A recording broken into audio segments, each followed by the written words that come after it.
Well, heidi ho there, neighborinos. It's Bill Whittle here with the Stratosphere Lounge, episode number 124, which in itself is pretty big a deal. A pretty big a deal around here, and it's good to see everybody. I think this is 3 weeks in a row, which is virtually unprecedented around here, certainly.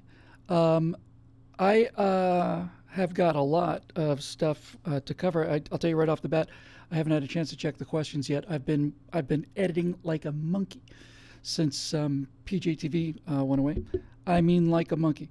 Those of you that watch a fair amount of the shows, I've spent most of the afternoon trying to work on making Right Angle look better.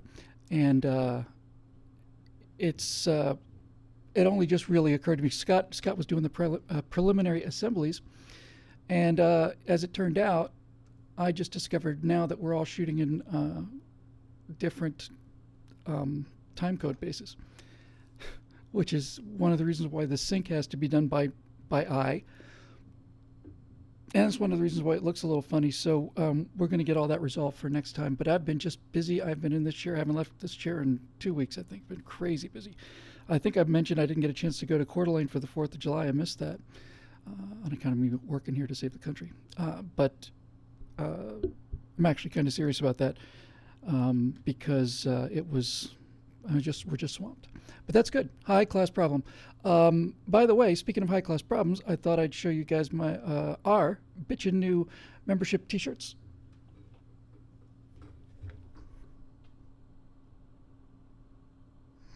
Definitely got that Man from Uncle vibe, and they're kind of a little low key, and they're pretty groovy. So that's what we send out to new members at a certain membership level, and they'll be for sale soon too. We're getting a new website redesign. We had a new look done, but louder. I'm hearing a few people saying louder. Audio is perfect, then somebody says louder.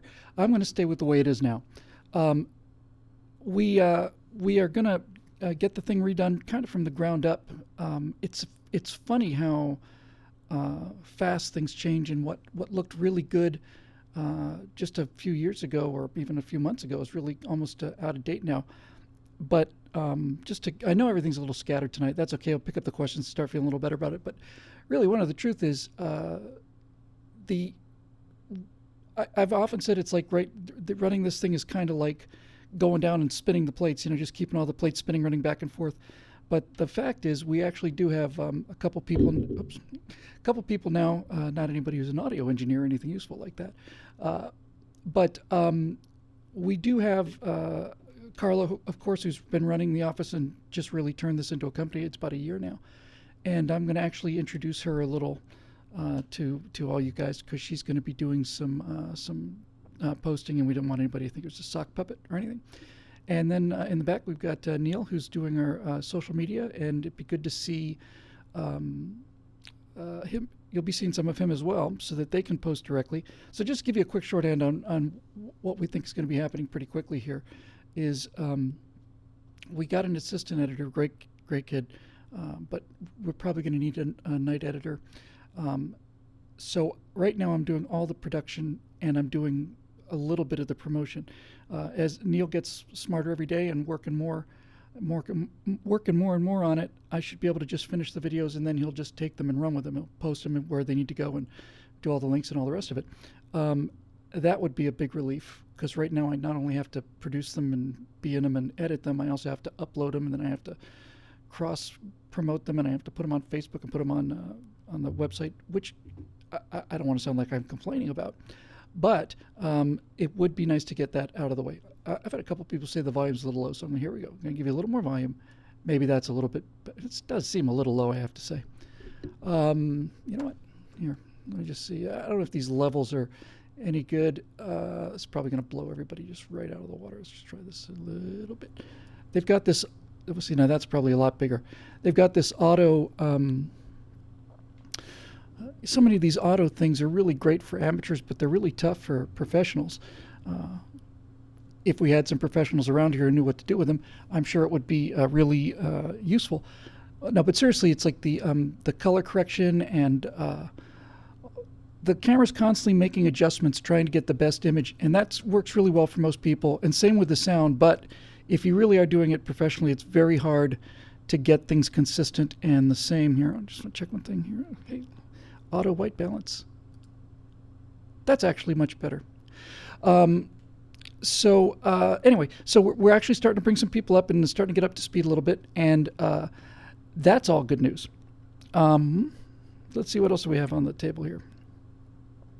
I mentioned before, I'm pretty sure I mentioned it before, that when the news came back from Comey, and we'll talk about that tonight for sure, I just felt like a lever in my head, just, and that lever was the kind of, I've used that expression before, only infrequently. One of the times I often use it is when I'll talk about like having an engine failure, which is, kind of a seasonal thing for me. You don't want to make it once a month because then you're just beginning to get, cocky. But, well, every 3 or 4 months or so, I have an engine failure on a single engine airplane. And when that happens, I've often described that sensation as like somebody throwing a lever in my head. I can just feel something just switches, and it kind of just goes down and gets real simple and real clear, and all of this kind of emotion and frustration and anxiety just drops right away, and we're ready to deal with the emergency. So that's a lovely thing to be able to say that you can do.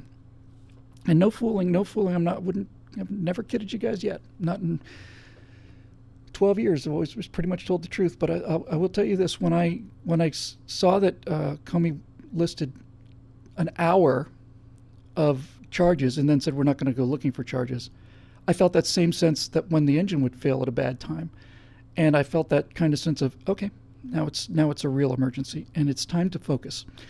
And since that time, I haven't felt bad about trying to raise money. I haven't felt bad about the membership.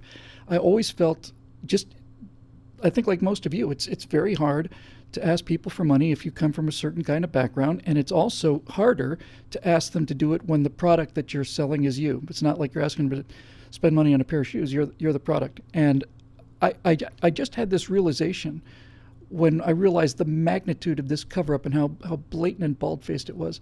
I really just said, the country cannot afford this. I can't afford this. I can't afford this kind of modesty, because it's genuine modesty and it's a genuine reluctance to, be hustling all the time, and just because I don't like it when people hustle me. But after the Comey thing, I said, okay, I actually know why I wasn't a fighter pilot now. I know why the vision was soft in my left eye. It's because this country now is in a war for its survival, and it's not with battleships and bayonets. It's a war of ideas, and it's a war of storytelling, and I'm right where I'm supposed to be. So yes, things have been going well. We like the trajectory very much.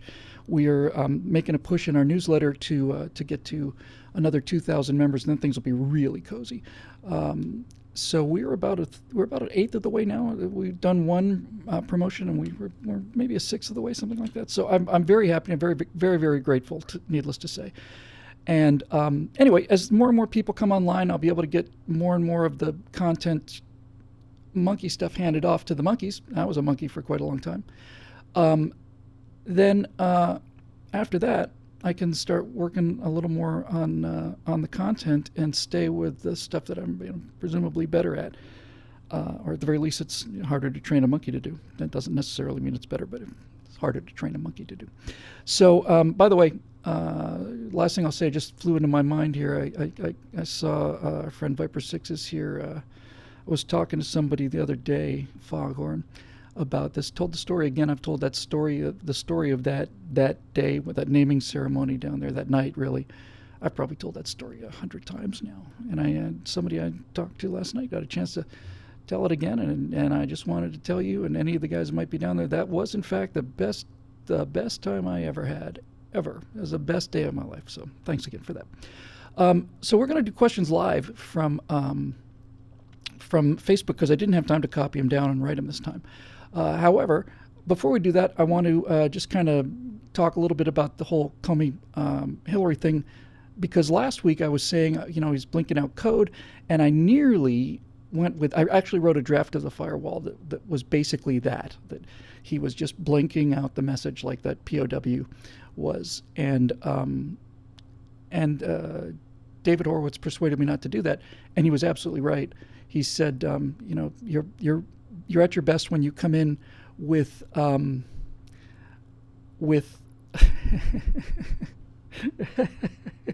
sorry, Viper 6 just said, I may be a monkey, but at least I'm a flying monkey. So anyway, I was going to write this whole thing, this speculative thing about, is Comey sending secret messages or anything like that? And then I just realized, well, at this point, it's irrelevant. Part of me wanted to. The firewall's going up on Facebook tonight. It was released through Truth Revolt, and members saw it yesterday. But it's going up wide tonight on Facebook with subtitles, and that takes some time too. So David said, you're at your best when you've got a real airtight argument and you throw some evidence at it and you just get in there like the voice of authority and you just set up an argument that you can't escape from. It's a lot better than you speculating. He was absolutely right. And I really do feel like, if you haven't seen it yet, you'll see it soon. I really think I almost very nearly should have stopped that firewall 90 seconds into it at any questions. It took me 90 seconds to, I think, conclusively prove that she was guilty of 3 separate violations, 3 separate statutes. I don't think there's any question about it. Here's something I did here anyway. This is what I want to talk briefly about with the Comey thing. Because, again, I must have spent an hour last show talking about how do you explain the paradox if Comey had just been bought and sold, or if he'd been intimidated. A lot of people saying, well, they're going to kill him or they kill his kids. As I said before, I just don't believe that. First of all, I don't believe that that they would make that kind of threat. And secondly, I don't think you get to be the FBI director if you're particularly worried about that kind of thing. You probably have the second biggest target on your back in the country right after the president. You're the guy who's responsible for catching all of the foreign agents and all the rest of the stuff, plus all the crime syndicates. If you're the FBI director, that requires real physical courage. So I don't think it was that. But here's the thing that's changed since last week. It's the only thing I saw, but it's really important because I think this really is the key. I'm at the point where I'm practically ready to run with this. So we know that if he'd been bought off, it would have been a 30-second press conference.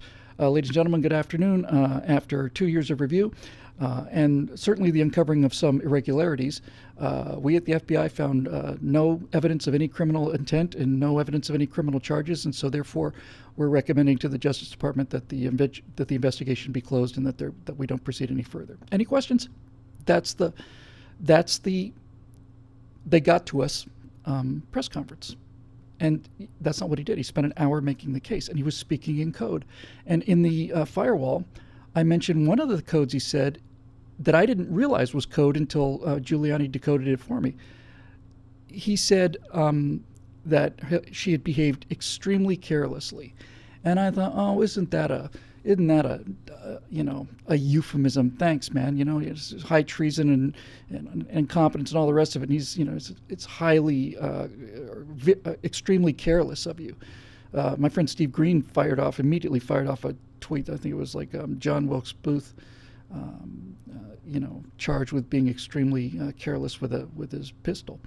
But when Rudy Giuliani said something, it reinforced this idea that I was talking about last week. And the idea is, he said extremely careless. Rudy Giuliani said on Fox, and it's in the video, he said, if you open the law dictionary and you look up the definition of gross negligence, which is what they would have to prove in order to get around the security lapses, you have to prove gross negligence. I read the statutes. Paragraph F is about unwillingly do it. There's entire previous paragraphs are if you sell secrets or if you intentionally leak secrets, treason, all the rest of it. But this section was, and it basically said in a nutshell that if you are in possession of state secrets and they become known to outside parties through gross negligence, then that is a felony punishable by 10 years.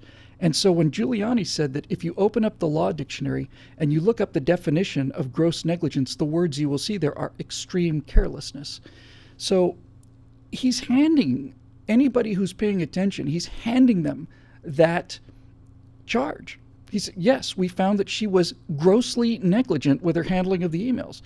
And then I've got a reason for all this, by the way, which I didn't have last week. And then, if she took records out of the building and didn't return them, that's number one felony. Did you find emails that weren't returned? Yes, we found thousands of emails that weren't returned. Ding, ding, that's 2 charges. And finally, if she tried to destroy or hide any of those records, and that's a 3rd charge, and it's also disqualifying you from holding office in the any position in the United States government. Trey Gowdy was on such his game. He was just nailing it. And Gowdy said, Secretary Clinton said that none of the emails had been erased. Was that true? No, we definitely found many cases where emails had been electronically removed. So there's all 3. She's done. 90 seconds is how long it takes. So why didn't we get the charges? What didn't happen? And so on and so on and so on. So here's what I think is actually going on now. And I really do believe this. It's kind of like the relationship of relativity and Newtonian mechanics. What I'm about to say now doesn't disprove or run against what I said last week, but it is a much more nuanced and a much more understandable motivation for this weird paradox of our indictment that closed by saying we're not going to ask for charges. So here's what I think is actually really interesting. I was watching the end of the congressional questioning of Comey. I mean, it was right. I think it was right at the end. I don't know where it was, but this really did shock me quite a bit.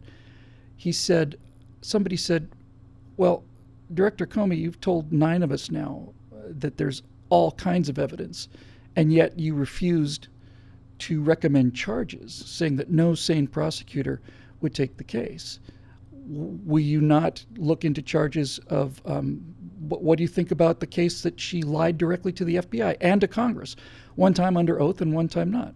He said lying, whether she's under oath or not, lying to the FBI in the course of a criminal investigation is in fact a felony.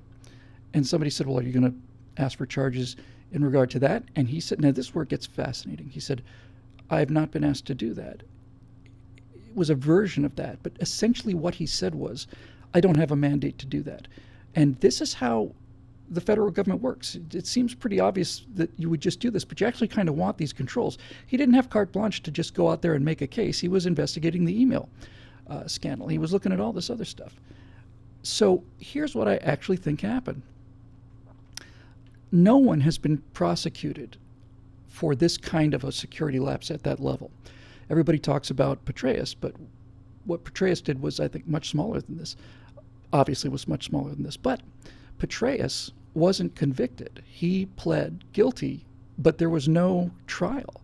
No one's ever gotten him, anyone, on this charge at this level. And here's what I think happened. Comey apparently did not have the legal authorization to make the case about lying to the FBI. His task was to investigate the email security breaches. And so he said, I've not, in a nutshell, he said, I've not been, are you going to go after her for lying in front of Congress and lying to the FBI? And he said, I have not been asked to do that. And apparently, one of these representatives said, you will have your request and authorization within 15 minutes. So here's my theory. My theory is that he looked at the chances of getting Hillary Clinton on the email charges, and he knew that she was going to make a case for intent. She was going to say, well, even if it happened, I didn't intend it.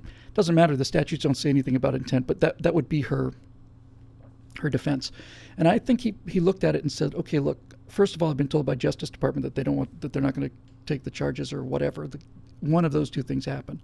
But I think he looked at it and said, I've got a 50% chance of convicting her on the email security things. But if I put a big old box out there with a big red bow on it and a sign that says, open up and look in here, and then somebody asked me to take whether or not I want to look about charges about lying to Congress and lying to the FBI. Then I think he said, we have 100% chance of convicting her. This is not even up for discussion. I did it in 90 seconds. I'm just a guy. I did it in 90 seconds. I get 3 charges against her in her own words. There's no question about it. She's guilty.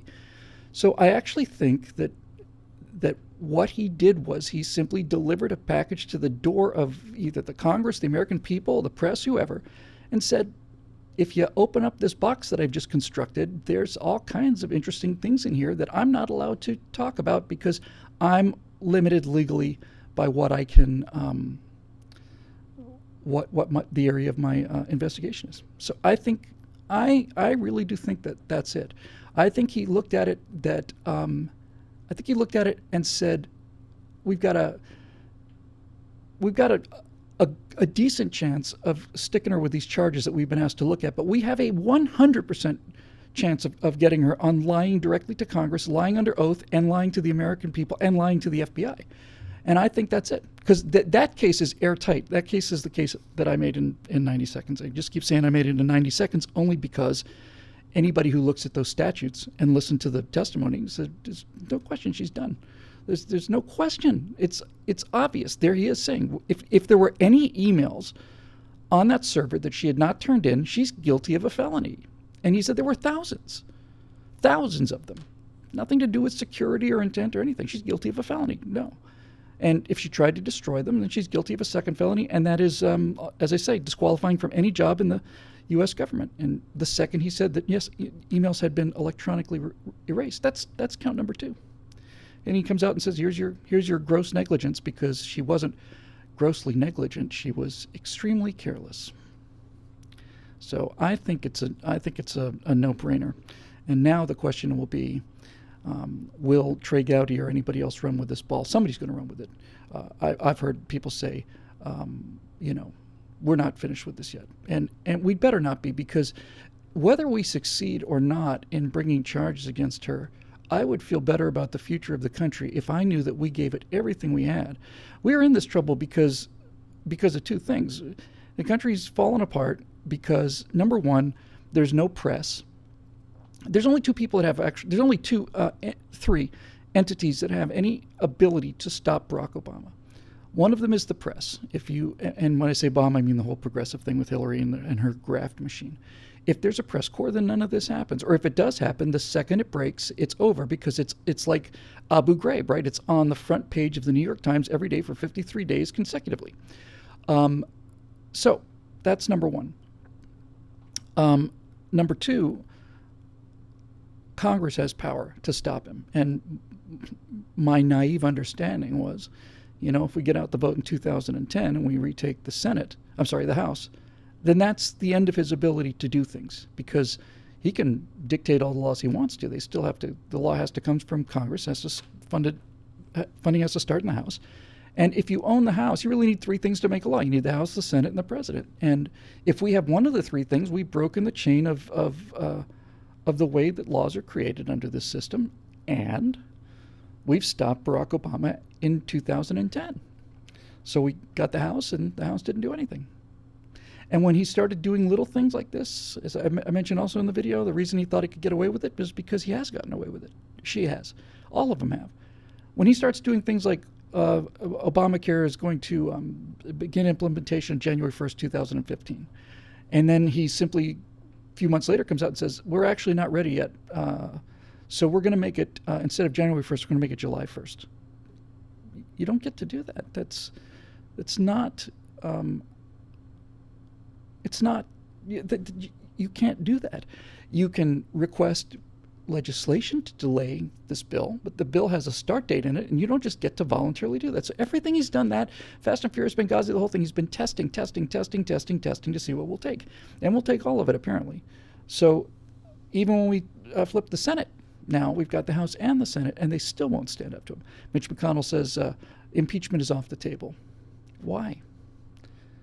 What would compel somebody to say that? What would make the majority leader of the Senate say that?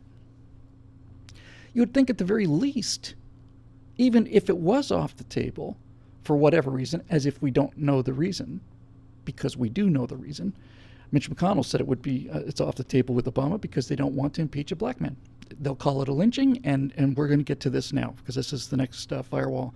This is one of the things I wanted to talk about tonight because it's connected to all this stuff. So the press could stop him, and they don't. The Congress could stop him, and they don't. And the American people could stop them, and the vote's still out on that one. I think anybody who's watched this knows that I have had enormous problems with many, many, many things that Donald Trump has done and said. I don't think as a conservative, I'm not going to open up that can of worms again. Every day I learn more about Hillary Clinton. Not only my willingness to vote for Trump is turning into enthusiasm, simply because you can look at elections as, okay, well, you get to vote for who you want, but if there's not anybody you want, then you look for who do we have to keep out of this position. But Trump's not going to just hang on to these charges like Gentleman Jim Romney. He's not going to just say it's beneath me to bring up personal attacks against Barack Obama. Okay, well, that's all they do is bring him up against you. So we'll see. But we've seen what happens. I think Trump is at the lowest point of his popularity now because during the primaries he's managed to alienate as many of the conservatives as he possibly could, and he won the nomination. Now people are in this state of generally conservatives anywhere. Our turnout is huge. Our turnout's up like 18%, and theirs is down 8%, something like that. So we're on fire for something. But he basically made a lot of conservatives angry. A lot of conservatives joined the Never Trump thing, and I know good friends who make a very passionate and logical and moral case for that. But in any event, he has not yet begun to fight Hillary. And when you hear him come out against Hillary, then hardcore conservatives start to feel a little bit of a thrill run up there. Like Ben Shapiro's a staunch Never Trumper, staunch. But when he laid into Hillary, he said that was just magnificent. It was just magnificently done, beautifully done. So he's going to do the fight. But here's kind of the thing I want to talk about because I think I want to do this the next firewall, and it's always good for me to air out some of these ideas.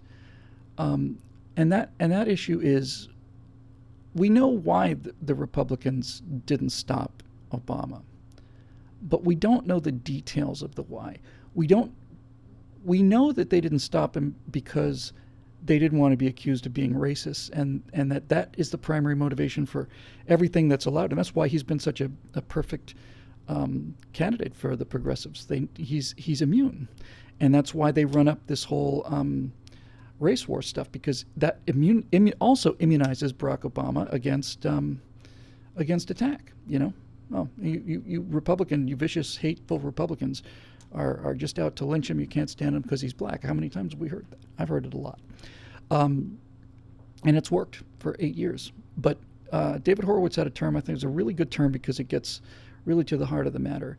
And he was talking about these Republicans in both the House and the Senate that we sent there twice to stop this nonsense. And he called them Gold Star Republicans. And he didn't have to explain that to me. I got that instantly. The Gold Star Republicans, that's the problem. They're Gold Star Republicans. They want their gold star. So they will attack Donald Trump for saying something that I've seen many instances where Trump was attacked by people like Paul Ryan or the GOP establishment for a racist comment that I didn't think was racist at all. It just seemed like it was being called racist. The point is, they're going out of their way to attack Trump as a form of virtue signaling now, because these Republicans in Washington are absolutely infected, and I mean they are infected to the marrow with this desire to be Gold Star Republicans. And what does that mean? Well, I'll tell you. And David teed off a little bit on this. He basically said they want to be the Republican that the media likes. They want to be the kind of Republican that gets invited to the parties. They want to be the kind of Republican that gets the late night talk show things and is not just destroyed. They want to be accepted by the pop culture, and they're not just going to be reasonable. They're going to bend over backwards to accommodate the progressives in order to show them what swell guys we are. And the point of all of this is, it first of all, it's cowardly. Second of all, it's kind of a betrayal of your principles, but much, much, much more importantly is it doesn't work. It doesn't work. It never works. Here's a great example. The progressive media loved John McCain, called him a maverick. Why'd you call him a maverick? Well, it sounds kind of a badass sounding name for a naval aviator to be called Maverick, and you can tell John McCain liked being called Maverick. He liked it a lot. Why was John McCain a maverick? Well, because he reached across the aisle and he was willing to criticize the GOP. Okay, you can make a case for that. Guy who's going to make compromises. That's what politics is. But they called him the maverick, and he was the Republican that they liked because he was reasonable. And the second he became the nominee and that was locked down, then he's just a lunatic, ancient, out of touch Republican reptile. And this is what happens. It happens all the time. When I say we, I mean this leadership is determined to be seen as swell guys by the media and the Democrats. The idea of being called racist absolutely makes them run for the hills. And the point is, they're going to call you that anyway. It doesn't matter. And if calling you a racist means that you're going to just shut up and allow this guy to literally destroy the country, and I'm not joking about this, to just commit gross violations of presidential power that will stick around because now there's precedent for it. If you're going to sit there and watch that and say, this is really wrong, yeah, but if I go after him, they're going to call me a racist, then it's a dereliction of duty. You really need to resign and be replaced with somebody who puts the country ahead of his own comfort level in terms of what they're thought about by intellectuals in New York City skyscrapers. I don't mean to compare these two, but it is. This was a decision I made when I started doing the writing. Certainly, when I committed to showing my face, I could have gotten away with it as a writer at eject, didn't even have my name on it. Once I started appearing on video, I sat down, just made a very, very rational decision to say that if I do this, my career in Hollywood is over. I'm burning the boats on the shore here. If I do this and make these kind of statements and it doesn't work out, then I will never be hired in Hollywood. And they'll never tell me why because they won't have to tell me why. I'll know why. Happens all the time. They find out somebody's a Republican, they don't hire him again. Now they find out you're a conservative gladiator, forget it. I just basically sat down and said, is this worth my career in entertainment? And first of all, yes. Secondly, even if it wasn't, I have an obligation. I've said this many times too, but it is the thing that it made the decision for me, and I think it should be what makes the decision for these conservatives in entertainment that don't stand up, and for the conservatives in Washington that don't stand up. I really was wrestling with this. I'd been out there 25 years trying to get to the place where I was, and do I want to throw this away? Do I want to give up this series of connections and salaries and revenues and all the rest? And I thought, well, this could really destroy my job or my career. And this is where I ended up, and this is where I think all of us should end up. The second I had that thought, I thought, well, that's kind of a personal tragedy, but you're 50 years old back then, or you're 46 or 7 or whatever, and you've had 47 years of safety and comfort, and there are 18-year-old men out there getting their only lives they have shot out of them to keep this a free country, and those guys are out there dying for your security and safety, and you're unwilling to do what you have to do at home because you're worried you might lose a job. It seems kind of ungrateful, doesn't it? It seems kind of cowardly and low. And once I got to that place, I just let go of the rock. I just started floating downstream. I didn't care anymore. I don't mean to compare myself with the sacrifices that those people make, but on some level it is signing on the dotted line. It's like, okay, now we're in it, and there's no going back in this particular line of work anyway. I mean, really, there is no going back. So, anyway, these Gold Star Republicans will not stand up to these people because they have been so battered by the press, and they so much want to be popular that they're just gonna do whatever they said. I've been told there's a troll in the comment stream. Now, normally I don't waste a lot of time with this, but I did figure out how to ban these guys and stuff. And you know what? I don't care. I'm just like kind of looking forward to it, because last time there was a troll in the comment section. He said that the Holocaust never happened, and that led to one of the most epic rants in the history of badly produced internet shows. So anyway, you know what, dude? You can do whatever you want to here until we find out a way who you are, and then we're just going to block you again. It's kind of sad that that the only way that you can feel real is that that you come down to a cocktail party where the adults are and pee on the floor. I mean, that's really all you've got. That's it. That's your life, is to go into other people's rooms and just piss on the floor during a party and get a little attention that way. It's not like you have any arguments, not like you have any ideas, and it's not like you have any sympathy. And you're not teaching us anything, and you're not speaking truth to power, and you're not the guy in front of those tanks in Tiananmen Square, and none of that. You're just a dick. And that's that. And here's what's interesting about that is me calling you just a dick, because you are.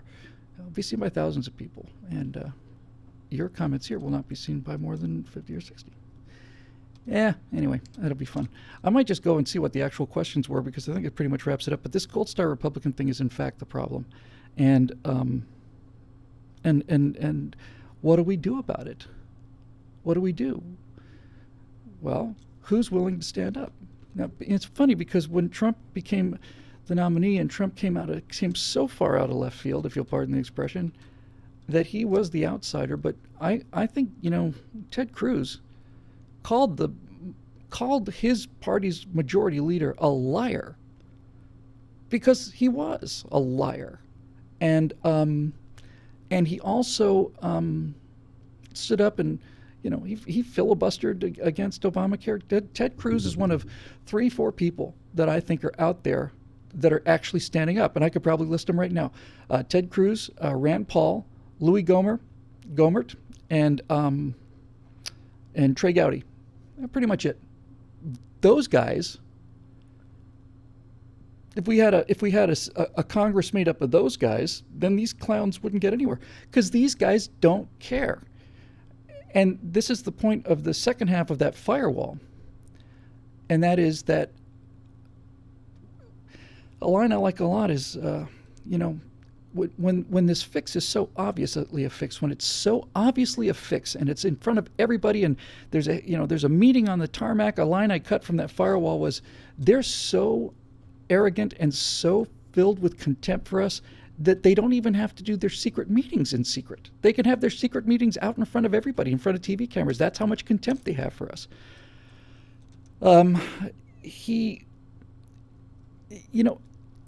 It's just such a shocking, unbelievable level of contempt that they have, because they've got our numbers. They know that we're not going to do anything. Well, they certainly know the Congress isn't going to do anything. Why should they think that they're going to do anything? They haven't done anything in the past. Neither has the media.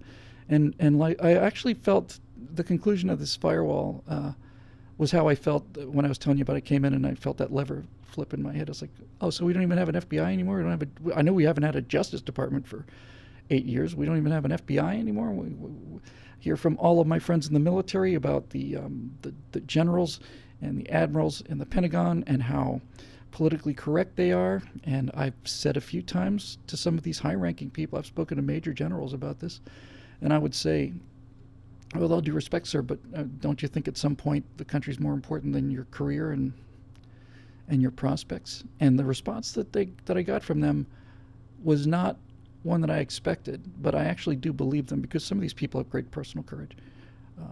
And what they said was, we all have given this a great deal of thought about just taking off the uniform, resigning, and then coming out and saying, he's this, this, this, and this. And they said, here's our calculation. If we do that, we'll be ignored by the press, and it'll blow over. And if we leave, they will replace us with people who want to have the greenest military in the history of the world. If we stay here, we can at least have some warriors who understand what this is and who love this country, and not have to give up all of the forts. I thought, that's actually a damn good argument. It really is a damn good argument. But with all that said, when I realized how corrupt this government was, it's just heartbreaking. You love your country, you kind of tend to think they're the same as the government. I'd never been ashamed of my country before in my life. I'm just this mirror image of Michelle Obama. I'd never been ashamed of my country before Barack was elected. So who's going to stop them? It's just we are. And this was kind of a breakthrough thought for me, and I really felt good about it because it just felt so American. Since when have we been dependent on the government? Since when has the government been our boss? If we're squeaking about how corrupt the government is, how expensive it is, how coercive it is, and the only reason we're squeaking about it is because we expect somebody else to do something about it. We expect the press is going to step up, or maybe the Congress is going to step up, or the FBI director is going to do his job, or whatever the case may be. We expect that somebody in the government is going to step up to protect us from the government. And once I heard that Comey press conference, it's like, no, it's not going to happen. The only way it's going to happen is through us. It's through us. That's the way it should be. That's actually reassuring. So anyway, yeah, that's pretty much it for the whole Comey Republican catastrophe thing. So let me bring up my little Facebook page here, and let's see what I missed on account of working so hard. My terrible, terrible, unbearable life as a editor and a pundit. Okay, these all look like fun. I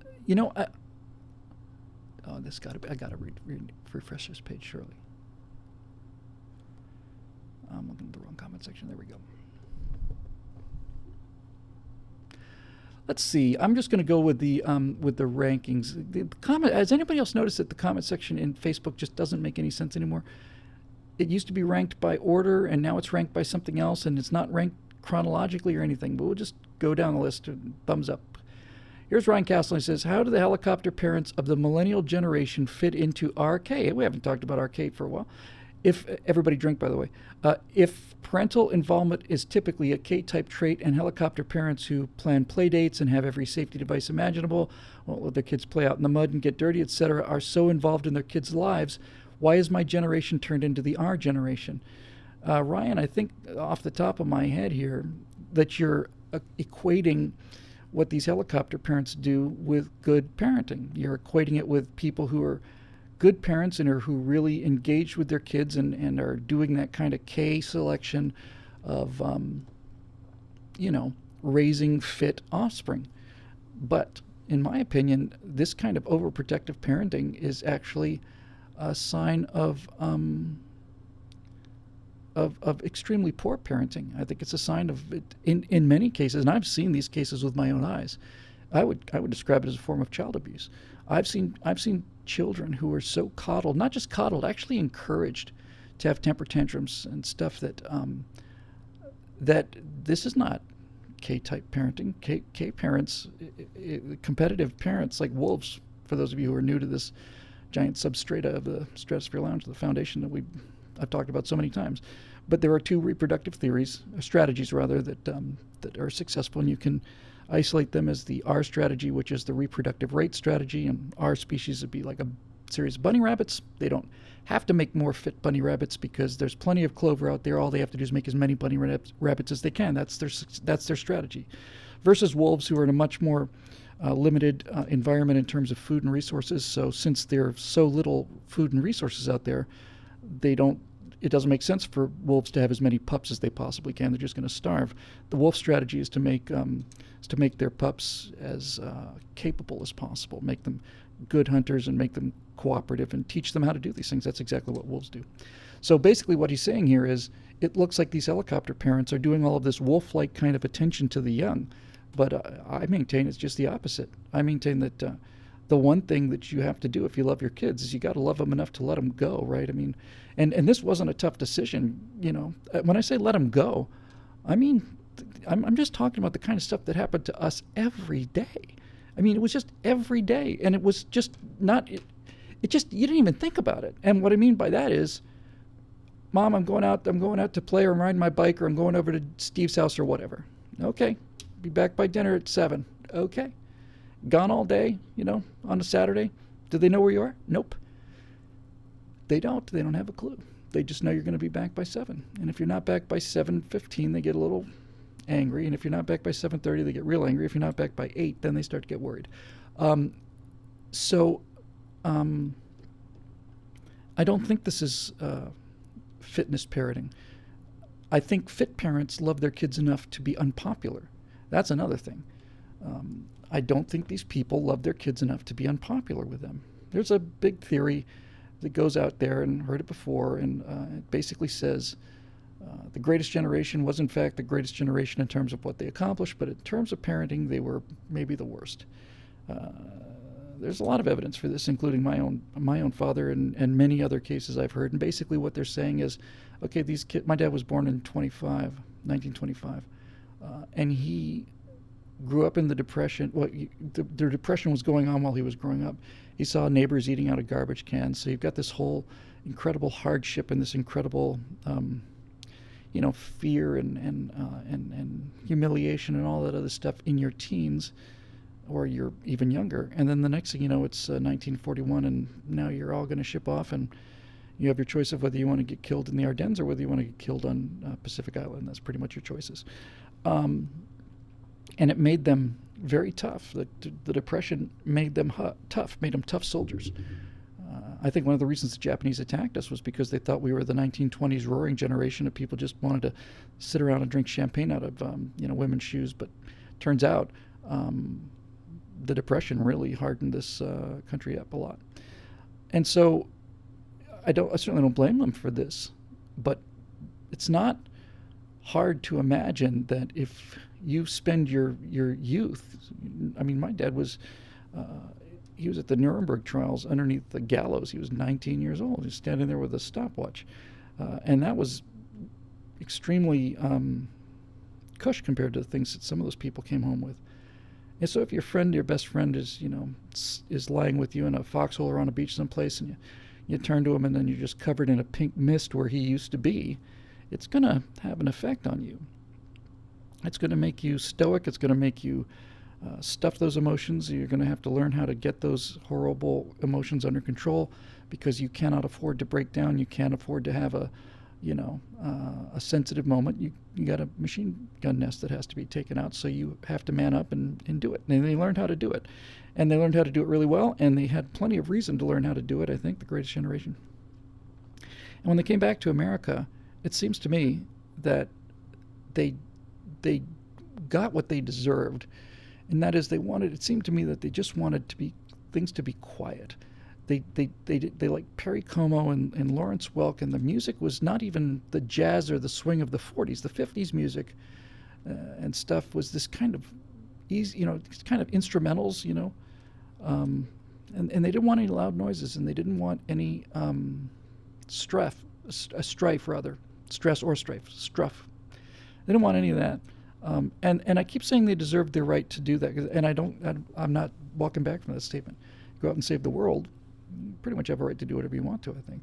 But basically the theory, and I think there's a lot of evidence for this, is that the greatest generation comes back, has the baby boom, which is me. I think I'm like in the last year or the last 2 years of the official definition of baby boom. And the boomers are going to overcompensate for the distance and the the lack of emotion on the part of their parents, especially their fathers. And so, since the boomers, as children, didn't get nearly as much affection or attention that they might have gotten if they'd had parents who hadn't seen their best friends turn to pink mist, they overcompensated. So the boomers had kids, and those kids were the millennials, and Gen X and Gen Y. You're kind of flipping around with the edges here, but basically. So you've got a generation, my generation, that felt extremely underserved emotionally in terms of their family life. And they simply overcompensated. They decided, well, if my dad was never around, and if my dad was always the guy who made the decision to, he's not going to be at the baseball game because he's busy, he's got a job, he's got a meeting that day. It hurts enough when you're a kid growing up with parents like that that you make a decision one way or another as a baby boomer, and you just basically say to yourself, look, if I have kids and I am ever confronted with the choice of the baseball game or the business meeting, I'll take the baseball game. I'm gonna take the baseball game. And again, none of this is. You can't blame the greatest generation for their attitude, and you can't blame the boomers for that either. But they basically coddled their kids. And I've noticed this before, said it a few times. I can tell automatically when a dad is not a good dad, especially if I've got the evidence in front of me. It's not to say he doesn't love his kids. It's not to say he's not trying hard. That's not what I'm saying at all. He probably loves them more than anything. He certainly does. And this may be all he knows. But as far as effectiveness as a father, he's not very good.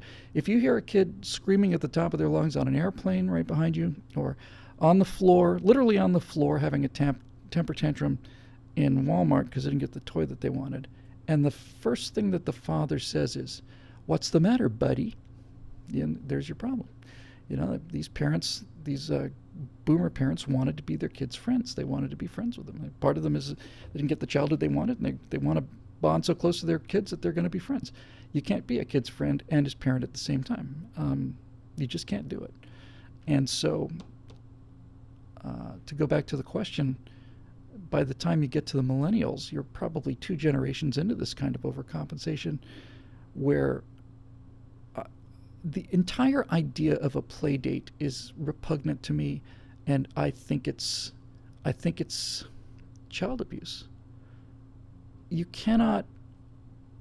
Well, let me just say this: it's never happened before in history where children that young have been living a life that is that structured and that neurotic. Really, it's just really that neurotic. The whole purpose of childhood is to go out and explore things and make friends, and you discover things, and you go places you haven't been before, and maybe you ride further on your bike than you've ever been, and then you find out, my God, I'm lost, or it's late, and you come home and you survive it, and your confidence goes up. So when you hear parents talking about play dates, and they get out their I was going to say it used to be get out their little pocket organizers. Now they get out their iPhones. They say, well, Jeremy can make he can make Thursday between 3 and 4:30. No, that's not going to be good for me. I'm going to have Blake is going to be at the at his Pilates class. How about a week from tomorrow? Can we do 9 o'clock on Saturday morning? Maybe. Let me just check. I'll confirm. Not only do kids not need that kind of structure, not only do kids not need that kind of neurotic level of control, kids also need to see their friends more often. When I was growing up, I lived with my friends. I mean, I went to school with them, and when I got home, I dropped off my books, and then I went out and hung out with them. I hung out with them until it was dark, and I had to go home. And then the first thing I did in the morning on a Saturday was go hang out with my friends. I spent the whole day with them all the time. And we just had a blast. We were riding our bikes and playing baseball and doing all the rest of the stuff. Riding out to the youth fair from Key Biscayne. That was probably a 25, 30-mile bicycle ride. That's a long way to go when you're 12. And so these kids, not only do they not get to just the freedom of hanging out with friends and picking their own friends, they also get to see them once every 7, 8 days because of scheduling conflicts. We didn't have scheduling conflicts. We weren't scheduled. Everybody was just, come home, you're a kid, you're free, your time is free. What possibly could we schedule you with? So I know I've gone off on a whole oration, but that is kind of the point of the show after all, isn't it? That this idea that these that these parents, Ryan, are K-type parents because they spend the helicopter parents that hover over the kids. I don't think they're K-type parents at all. I think a K-type parent would have enough confidence in himself or herself and enough love for that kid to risk it. That's another thing too. I've been thinking an awful lot about cowardice lately. It's a term that's not used very often in the society anymore, but it's actually a rather useful way to think about things. If you start thinking in terms of cowardice, then gun control makes all kind of sense and all the rest of it. But a helicopter parent who hovers over their kids and never lets the kid out of sight and is constantly getting them to their their violin lessons at 6 and scheduling their play dates and all that other stuff. They're not just doing that kid a disservice. I think they're doing it because they're afraid. They're afraid that something's going to happen to the kid, and they're afraid that they're going to lose that child, and that child is so much the center of their lives. And all parents feel that way. But if you love your kids enough, you don't want them to be tied to your apron strings, right? I mean, it's part of growing up. Get out. Go. Where are you going? Get out. What do you mean, Dad? And it's like, go outside and play. Okay. So it's a form of cowardice. They don't want anything to happen to their kids, and so they make sure by doing that, by making sure that nothing can ever happen to these kids, they make sure that the kids are kids for the rest of their lives. They'll be infants until they die. What's going to happen to these millennials when their parents die?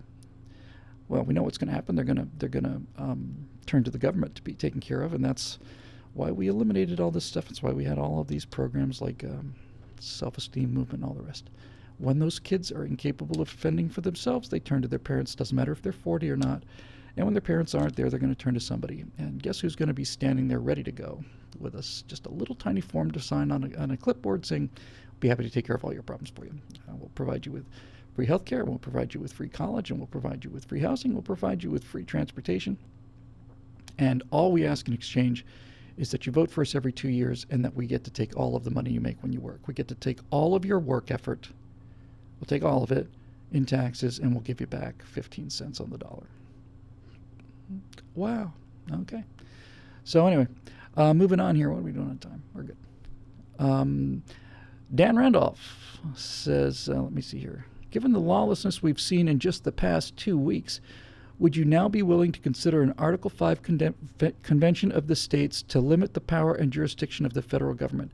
I've never been against that, Dan, this convention of the states idea. I've never been against it, but the reason I'm not a fan of it and the reason I don't run with the idea is I think it's completely missing the point. The point is that the law as written, the Constitution as written, is pretty much perfect.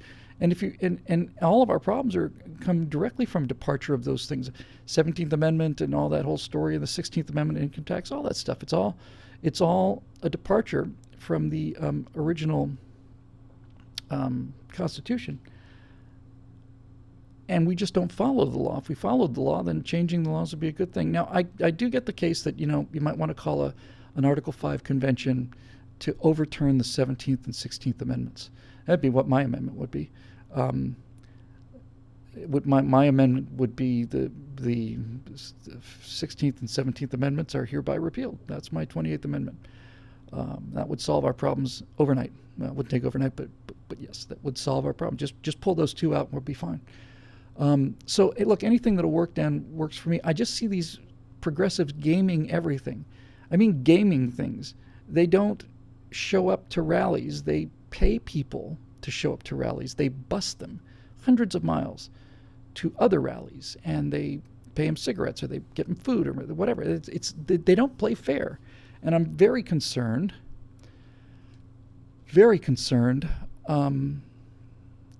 that they would find a way to rig this thing and to game it, to basically, flood the convention with people. And I just don't trust them to obey the rules.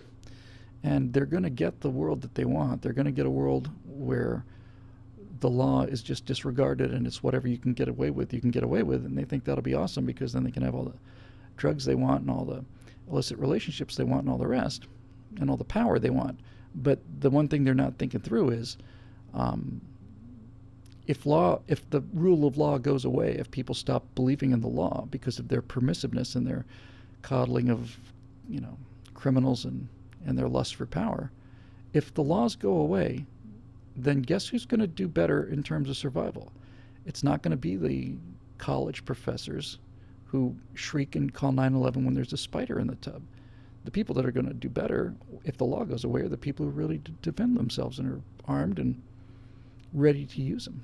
In other words, the R's may want all the laws to go away because it lets them be more R-ish.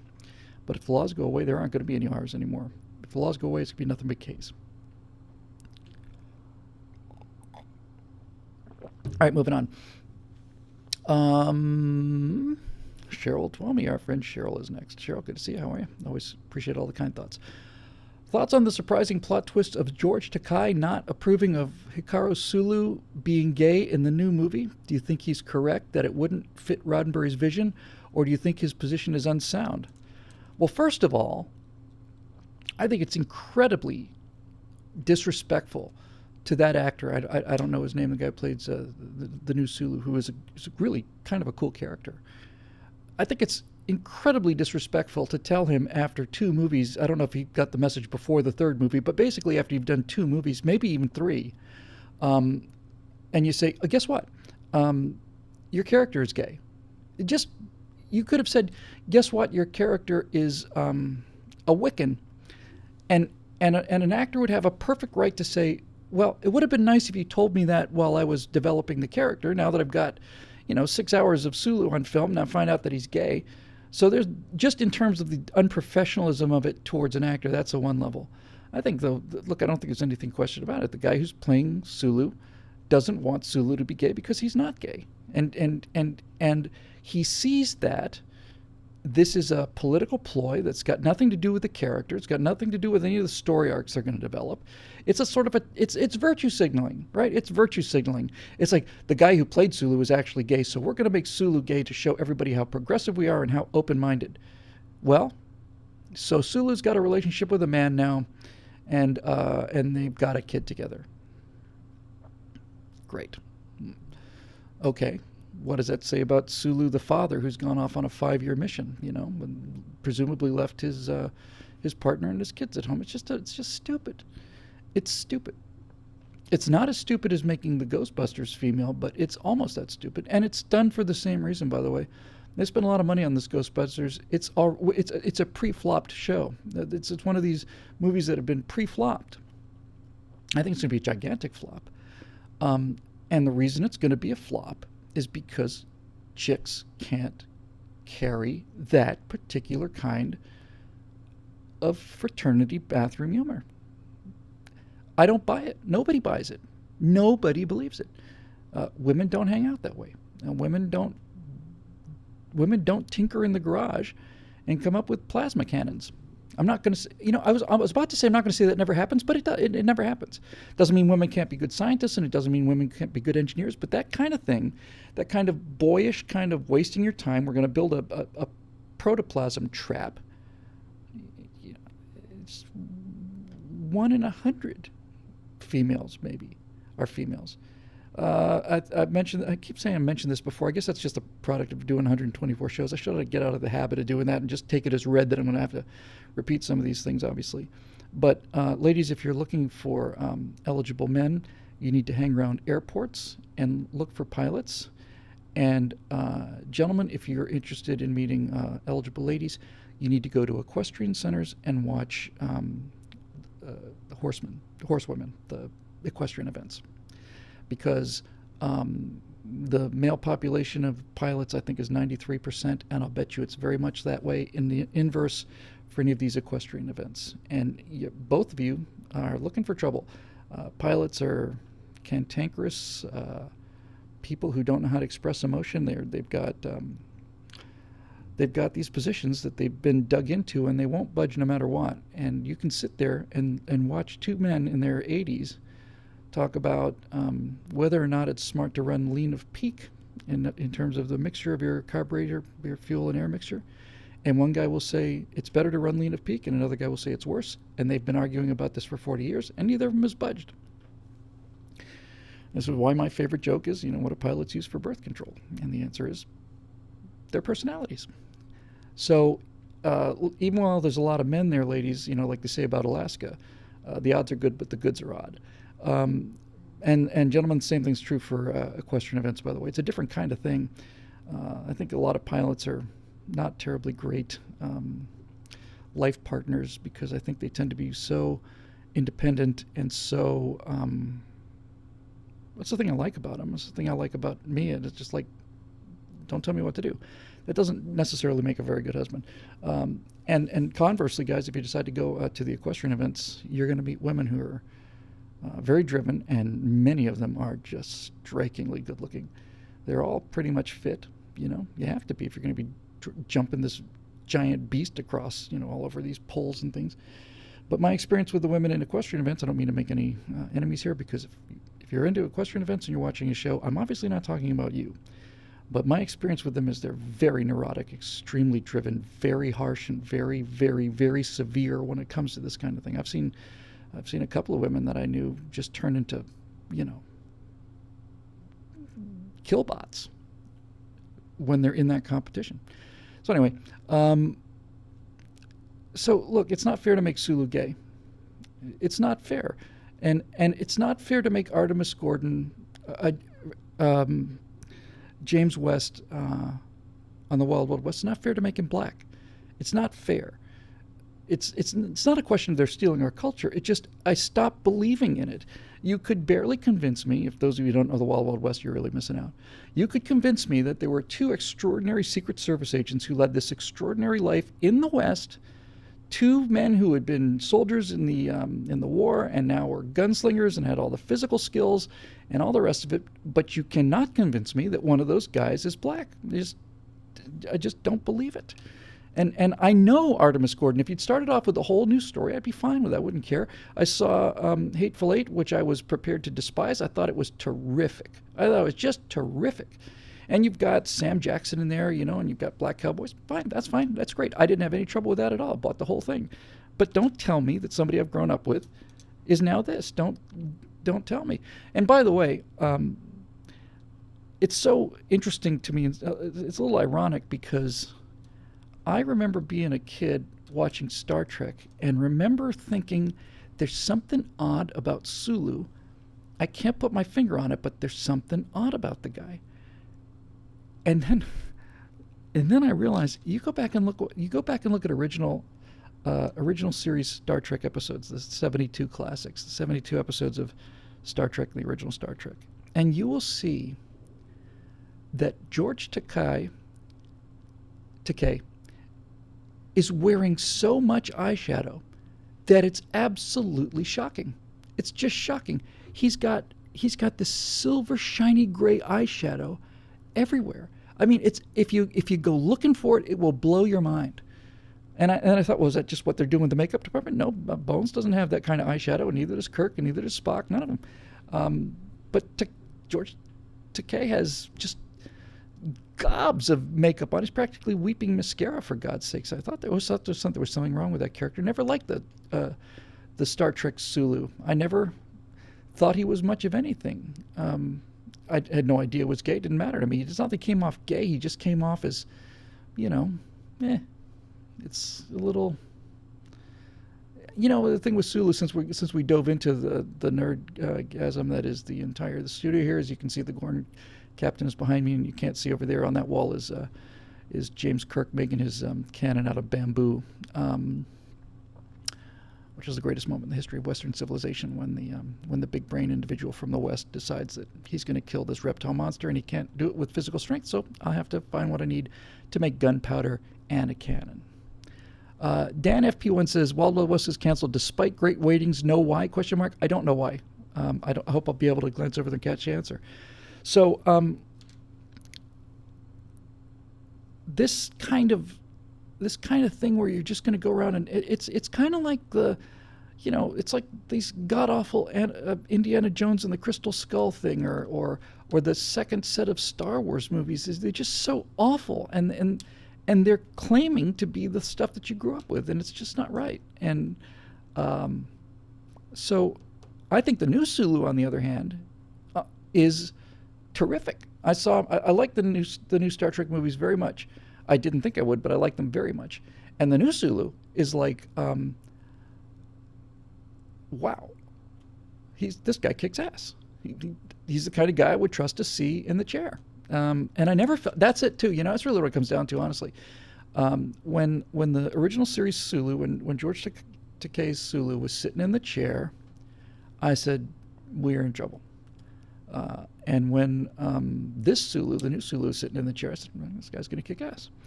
He's just different. He's much tougher. He's much more masculine. If I was the actor, I'd be pissed off too. Because again, it's social engineering, right? It's trying to tell you something that, while it may conceivably be true and may happen once in 100,000 cases, is just as a rule is not true, but you're going to get it beaten into your head. I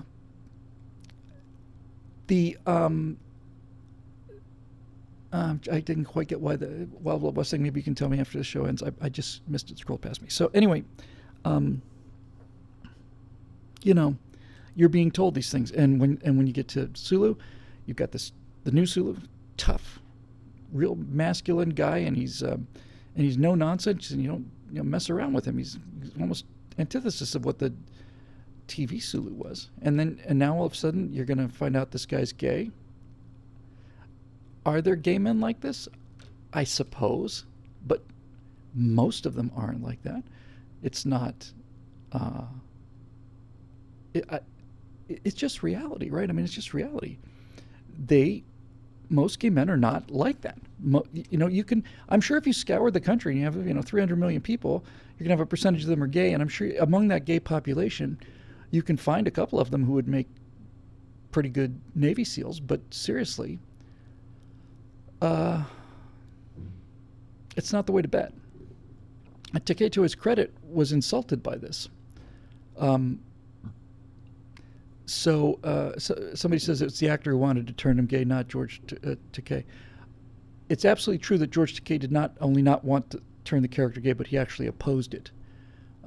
But I don't think it was the actor the new Sulu actor who wanted to make him gay. I think it was the producers. I'm quite sure it was. They just, came in and said, we're gonna show something. We're gonna include this. Now look, Roddenberry, to his credit, the entire Bridge of the Enterprise was really shocking in 1966, 65, 66, when you have a black woman who's not a housemaid, and you've got a Japanese character 20 years after World War II, and a Russian character in the middle of the Cold War, and it was breaking some barriers, and I'm sure that Roddenberry thought about having a gay character, but it's certainly not going to happen in the 60s. And here's the thing, right? This is the thing. If they want to introduce a gay character who's a kick-ass character, then introduce a gay character. You don't have to go back and do this like this. It's I don't know. It's crazy. Yeah, and Simon Pegg, Dan points out, Simon Pegg probably was a big part of that too. What was it? One question just went by. I just really. Oh, see, yes, Simon Pegg wanted a gay Sulu. I buy that completely. He's going to make a statement on how progressive he is, and so on. And there may in fact be people like that. And here's the comment I wanted to go to. Where'd it go? Yeah, Scabies 104. You want to get? I try to get the names right whenever I can. Said Milo Yiannopoulos as a Navy SEAL. So this is exactly the point I'm trying to make. This is exactly precisely the point I'm trying to make. I admire Milo enormously. Enormously. I think he's probably the most effective single piece on the board for our side, because Milo shatters so many of the preconceptions. And this whole war is about preconceptions, about them building kind of a cyst around us and convincing people what we are based on what they tell them we are. And Milo just goes in there and destroys it. And so does Alfonso Rachel. But I can see Alfonso Rachel being a SEAL, and I cannot see Milo being a SEAL. And this is not in any way a sense of disrespect to Milo. Milo goes out there, and what he does requires genuine physical courage. I've seen these people get so hyped and violent around him. I've seen people come up, Black Lives Matter activists rush the stage and we're standing right in front of him and just basically threaten to knock his head off, and to go out and have that happen to you and then to keep doing it, that's actual courage. I'm not trying to say that homosexuals don't have courage. Of course they have courage. But there's a different kind of expression to it. And Milo is not being courageous by joining the SEALs, and Milo's being courageous by being as flamboyant as he can possibly be in the service of freedom. He's fabulous for freedom, and he's very effective at it. So this is all I want, right? I just want some kind of reflection of reality. I just want something I can believe. And back to the Ghostbusters thing again, I do not believe it for a second. Not only do I not believe that the women would be doing this in the real world, that's the whole take you out of the movie. No, I just don't believe it. I'm sorry. But even much more importantly than that, because I'll believe just about anything in a movie if it's well written enough. Much more important than that, I've never seen women carry that kind of comedy. They just don't talk and act that way. You can't imagine one of these women I can imagine them saying the line. I can't imagine having the same effect. When Bill Murray at the end of that Ghostbusters movie, and hell is literally broken loose, and demons are flying out of there, and these guys are back on their heels and so on.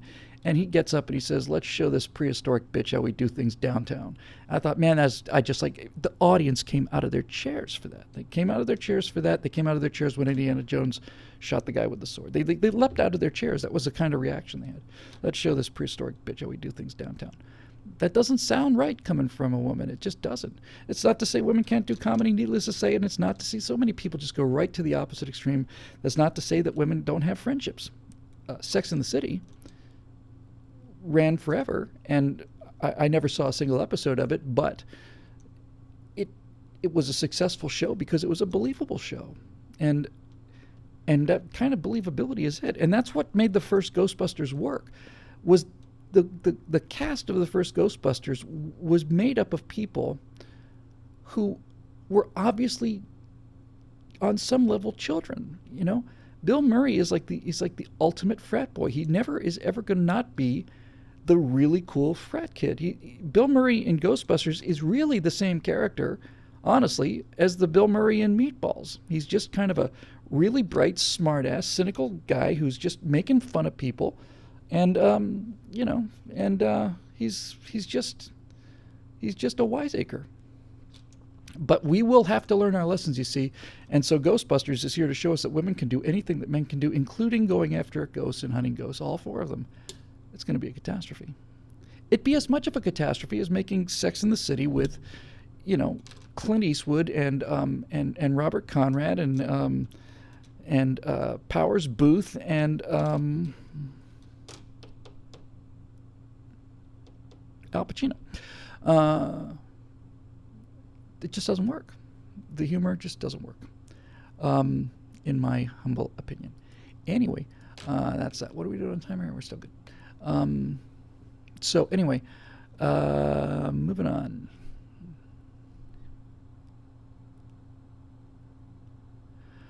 Farad Muhammad, who gives us his pronunciation, says, I find stand-up comedy is one of the last havens of pure free speech in this country, at least until Hillary starts silencing them. Do you think it is possible for a right-leaning stand-up comic to connect politically with the audience in a metropolitan and in other heavily left-leaning areas? Would a phrase like, "So I'm a Republican," and shut off some of the audience members entirely and potentially derail an otherwise solid set because they wouldn't want to contribute their laughter to someone they consider as evil at worst or misguided at best? Farad, that is one of the most profound questions we've ever gotten on this show. Really, this is just a fantastically great and interesting question. First of all, can people be funny and be conservatives? Yes. Steve Cruz is very funny, and Evan Sayet's very funny, and they certainly can do it. And I think your theory is right. They're not going to be breakout hits because it's not because they won't succeed in metropolitan areas for exactly the reasons you mentioned. But there's another reason too. They won't succeed because if they come out as a conservative and start making jokes about people's religion, which is what politics is for the left, if you come out to a bunch of 20-something, kids and you say you're a Republican and start attacking Obama, they're not going to laugh because that kind of thing isn't done. It's just not done. It gets us off of Island 120 if we do that. We can't leave Island 120. We've swum so hard to get here. And so there's that. But I think the bigger reason is this. I've had a few people say to me back, not so much anymore, but several years ago, I had a lot of people say, what you really should do, Bill, is you should have the answer to the Daily Show. And I think Jeremy had something to say about this too. It's like, you can't do a conservative answer to the Daily Show. Why not? Because you can't. First of all, you can't staff it. The Daily Show, Jon Stewart's funny because he has 12 or 8 or whatever the top writers in Hollywood working for him, and they're all gigantic liberals. But it's a much more fundamental thing than that. It's a much more basic thing than that. The Daily Show would not work for conservatives because the Daily Show is predicated on one thing only, and that's snark. And that's what modern comedy is just snark. It's left-wingers talking to other left-wingers about how smart they are and how advanced they are. And I've been listening to stand-up comedy quite a lot on Sirius FM and Sirius XM in my car. And it's all I listen to is the comedy channels. And all of these attacks, whenever there's any politics at all, it's an attack against religion, it's an attack against Bush, it's an attack against Republicans, all of it. Even, what's his name? I hate it when I freeze up like this. I got his face right in front of me. The guy who does all the impersonations, does the great John Madden. He'll do a Bill Clinton, and Clinton will get some laughs, but the George Bush stuff is just stupid George Bush.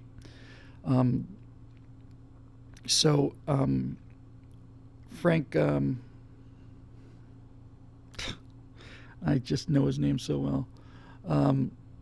Anyway, snark doesn't work for us because the essence of what the left does for modern comedy is they make fun of people who they assume are stupider than they are. They make fun of country people. They make fun of Southern people. They make fun of Christians and Mormons. Frank Caliendo, and they do it mercilessly because it's part of the in-joke. It's like, see how smart we are? We can't do that. It doesn't work for us. You can make a certain set of jokes about intellectuals and that ilk, but they're not snarky. And I'll tell you one thing. I'm actually glad you brought this up. By the way, I did get Caliendo before 15 people told me the name. I got it like about 10 seconds before he got it. I've been listening. One of the people that comics really admire and revere is a comedian named Bill Hicks, who died of cancer back in the 90s, I want to say. Bill Hicks is the most awful person I've ever run into, and I think Patton Oswalt is probably second, and the guy from Mr. Show, what's his name? Not Church.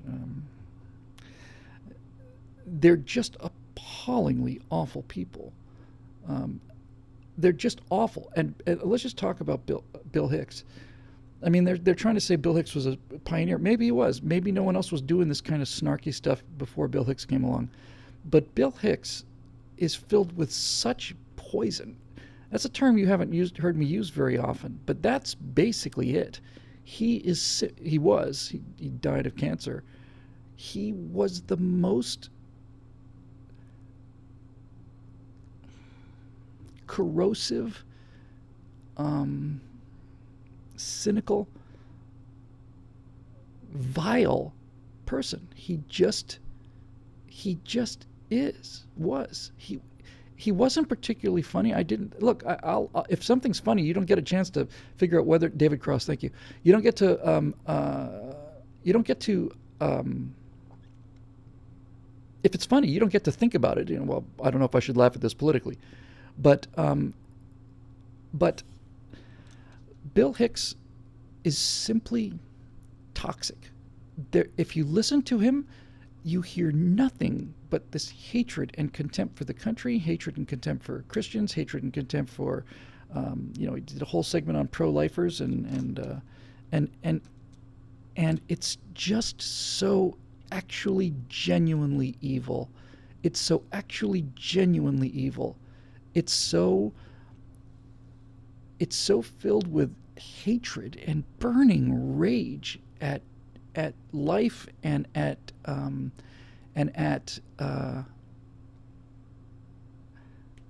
everything. It just at everything. Now, George Carlin would attack all kinds of social structures. George Carlin was funny, and George Carlin was clever, and George Carlin had insight.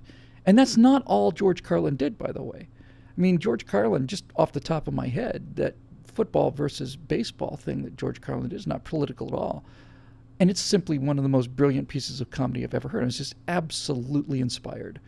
But Hicks is just, if you listen to what he's saying, and the same with Dave Cross and the same thing with Patton Oswalt, think about the island that they're coming from. In other words, where is the podium that they're making their comments from? What is it? What is their, if they're attacking this political philosophy of the country, if they're attacking America, if they're attacking us being warlike, if they're bringing up slavery and the Indians all the time, and if they're attacking George Bush and they're attacking conservatives and they're attacking pro-lifers and they're doing all this other stuff, if you take all of that together and assume reasonably enough that if that's what they hate, what is it that they love? Where do they stand? And if you think about where these people stand philosophically, they stand in a sewer. They just stand in a sewer. And listen, I watch my language on Stratosphere Lounge. I think I said the F word once when somebody said the Holocaust didn't happen, but I swear like a sailor. I mean, I'm just that's the way I talk. I'm not squeamish about these things. It doesn't. When I say that they come from a sewer, it's not because they're doing blue humor, and it's not because of the words they're using. It's not because of any of that. It's just because they're coming from a really diseased place. It's just genuinely diseased. It's just, there's a lot of self-hatred, and there's such a raging contempt. You can tell from Patton Oswalt and David Cross and Greg Proops, who's very funny on Whose Life Is It Anyway, but if you listen to his stand-up, it's just nothing but bile. It's just bile and venom. And you can't, where do you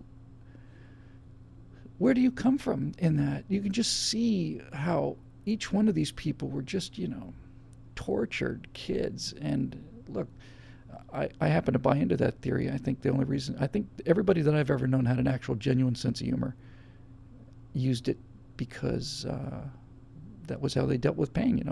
Every comedian I've ever known has been pretty unhappy, or at the very least has been through some rough things. And it's just a defense mechanism. You have to think on your feet, and getting a laugh is a way to, get some attention that maybe you didn't get before. Robin Williams said that he learned to be funny because the only time his mom would ever react to him at all would be if he could make her laugh. And Stefan, by the way, I've done a new segment with Stefan. I'll link that in the next day or two. Stefan Molyneux said, he used a term I liked a lot. It was like, it was me plus for Robin Williams. It's true for virtually all these comedians, true for a lot of us, is me plus. And he didn't have to explain it. I really got it right away. He's basically saying that when Robin Williams was a guy who was me plus, it's like me plus being funny, me plus buying all the drinks, me plus, laying out the spread, me plus, buying the jet, me plus. In other words, it's like there's not enough reason to like just me. It's got to be me plus. And that comes from a place of real abandonment, I think. And these guys, the ones that I mentioned, they're just awful. Bill Maher's got a fair streak of that, and Michael Moore, who's not a comedian, well, not intentionally anyway, is that way too. You can just, when you listen to Michael Moore and you watch him talk and you think about what he says and why he says it, and especially if you think about the tactics that he uses, not the strategy, because I know what the strategy is. The strategy is to discredit America, discredit the right, and discredit conservatives. That's the strategy. But the tactics are evil tactics, because he lies. He cut a interview of Charlton Heston when he was well advanced in his senility and basically cut it to make him say what he wanted to. Charlton Heston never said that. He just cut the thing together, and he would put dates in front of other dates that didn't actually happen. And he would go into a bank, and where the bank was offering a promotion at the beginning of Bowling for Columbine, the bank is offering a promotion where if you open a new account, you get a rifle. And Michael Moore went in there. This is a perfect example of not just Michael Moore, of how the entire left operates. This is as good as it's going to get. So Michael Moore starts his Bowling for Columbine gun control movie, and he says there's a bank in, where was it, Alabama, Georgia, where if you open a bank account, you get a rifle. So you see Michael Moore going into the bank, doing his Michael Moore thing. He's wearing like his NRA baseball cap, and he says, hey, I'd like to, somebody mentioned Kinnison, don't let me forget Kinnison. But Michael Moore would come into the bank, and he'd say, I'd like to open an account. Great. Is the gun offer still good? Yes, absolutely. So Michael Moore fills out a couple of papers, gets his account, and then they hand him the rifle. And then in the bank, and Michael Moore is coming out of the bank, and he holds the rifle in the air, and they do a freeze frame, and he says, maybe giving somebody a rifle in a bank isn't the very best idea that there could possibly be. And I watched the show in Santa Monica, and everybody laughed and laughed and laughed and laughed. I was a little embarrassed, I thought, yeah, it's really not a really good idea, you start feeling that kind of gold star Republican kind of thing. I have to admit that's kind of embarrassing. Well, you find out that what happened was the bank was running a promotion where if you open up an account, you get a rifle, but you opened up the account, they gave you a voucher, you went to the gun store, and you did all the stuff that you had to do at the gun store, and they gave you the gun at the gun store because giving you a gun in a bank is probably not a good idea. And Michael Moore preyed on these people, preyed on their basic fundamental honesty and decency, and told them, yeah, I know, but it'd just be so much more interesting cinematically to get it all in the bank. He just told them it would be more interesting and make the bank look better and all the rest of it. He basically just lied to these people. And then not only did he lie to the bank, he lied to every single person that watched that movie, because what he showed you, not just told you, what he showed you happening doesn't happen. And he knows it. He had to convince them to give him a gun at the bank because it's the point he wanted to make, and he lied about it, and he lied to his entire audience. He doesn't care. That kind of thing, if I make a spelling error on something, it drives me out of my mind. If it turns out that somebody, I said something, or any of the data in any of these videos is wrong, even a tiny little piece of data, it just destroys the video for me, and it makes me angry and humiliated and embarrassed if I get anything wrong, if I miss any of these things. So, I don't have to lie. It's a luxury I have being on the side of the angels. I don't have to lie. I can tell the truth because truth's on our side. But they're just so shameless about it. I want to come back to somebody mentioned Sam Kinison, because I really do want to. I think Sam Kinison helps clarify what I was talking about. I don't put Sam Kinison in the same category as Hicks and Patton Oswalt and Dave, whatever his name is, Cross. He's not in that category for me. Sam Kinison obviously has had his heart broken, and Sam Kinison is definitely got some misogynist tendencies. But Sam Kinison has is coming from a place of actual hurt. Kinison is putting it out there. I always got the impression that Kinison was a good guy who had something just really traumatic happen to him, but I don't get that sense from Hicks. I don't get that sense from Patton Oswalt. I don't get that sense from David Cross. They just are privileged intellectuals, and they are bored and hate everything. They hate everything that's that they consider to be square, and they're just trying to show you how smart they are. That's it. That's what it is. If you look at Hicks and if you look at Cross and you look at Oswalt, all of their comedy is based on you and I together, me and you and the audience out there. We're smarter than the civilians, and we're going to joke about them. We're going to make fun of them because the two of us are smarter than that, and more sophisticated and much more moral and more advanced and all the rest of this nonsense. Kinison never ever took that position that I could see. He never took a position that said I'm smarter than you, or there's something wrong with you. Kinison doesn't really make fun of people. He doesn't just go after groups of people. Kinison will say, is anybody here engaged to be married? And some guy will raise his hand, and he'll walk right up in front of him, and he'll go, and do his face. You see this face? This is what you're going to look like for the next 20 years. That's not lecturing the guy. That's just, that's a really a one-on-one, just a connection. I don't put Kinnison in that category at all. I don't, Carlin is in that category, but Carlin is so good that he gets a pass because he's just brilliant. And Carlin, to his credit, I think, is not above mocking anything. I remember him saying, he was talking about all these people, because Carlin had an intellectual basis for all of his criticisms, all of his social criticisms, and he got worse as time went by. The final couple of shows of Carlin just aren't funny because he's just all politics and it's not funny. But when he was talking about, all these people say, we got to save the planet, and he basically said, for all we know, the only reason humanity is here because the Earth wants plastic. It's clever and it's good. Now, just having run these comedians into the ground, I can tell you a couple of my favorite comedians. Some of them will make sense, being Mr. Conservative, libertarian, square, straight shooter guy, and some of them may not. In terms of my favorite comedians, my favorite comedian is Brian Regan. Brian Regan makes me laugh more than anybody else. Brian Regan never says damn, I don't think. Brian Regan is genuinely hilarious. And by the way, think about this.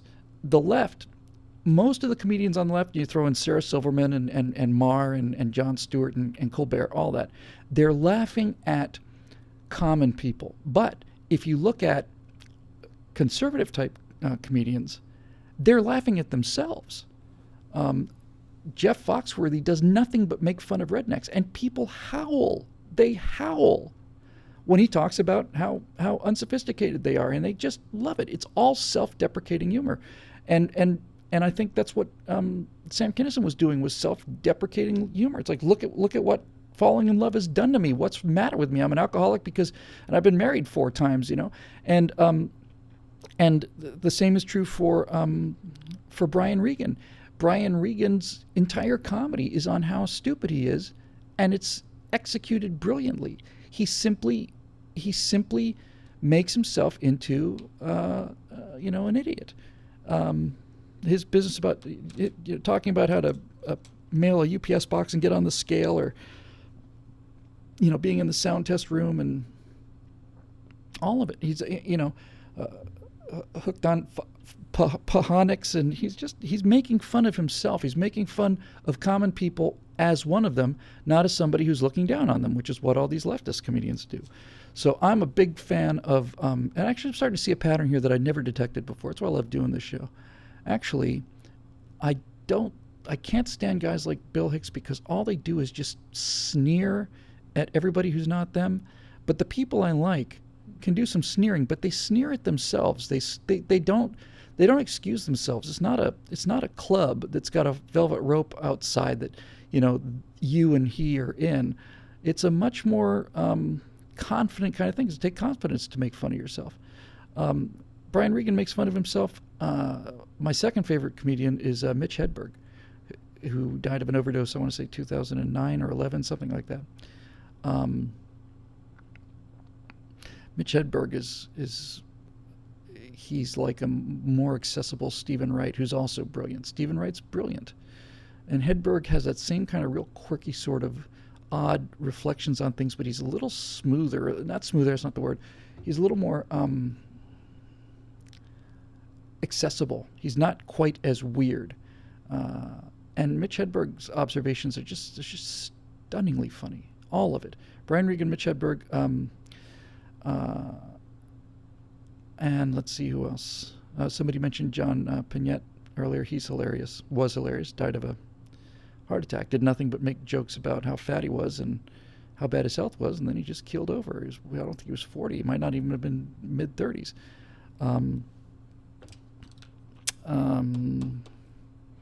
But I guess really that's kind of it. By the way, once again on Facebook, not on Facebook, on YouTube, I found,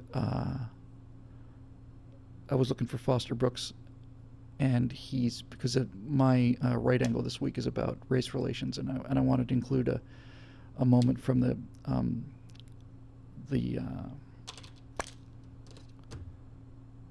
oh my god, sometimes it just really just locks up, and it's happening more often. The Dean Martin roasts, and it turns out somebody's put up a bunch of Foster Brooks. And last night I just binge watched probably 6 or 7. Gaffigan is also very good. I just watched 6 or 7 Foster Brooks routines that I'd never seen before ever. They just never seen them, and they're bloody brilliant. But the clip I'm going to use in this thing on race relations is when Foster Brooks is roasting Sammy Davis Jr. I think Foster Brooks actually is probably the funniest guy who ever lived, because even though his he's up there with Regan anyway. Even though Foster Brooks gets so many laughs from his spot-on portrayal of a drunk, the fact is he tells stories.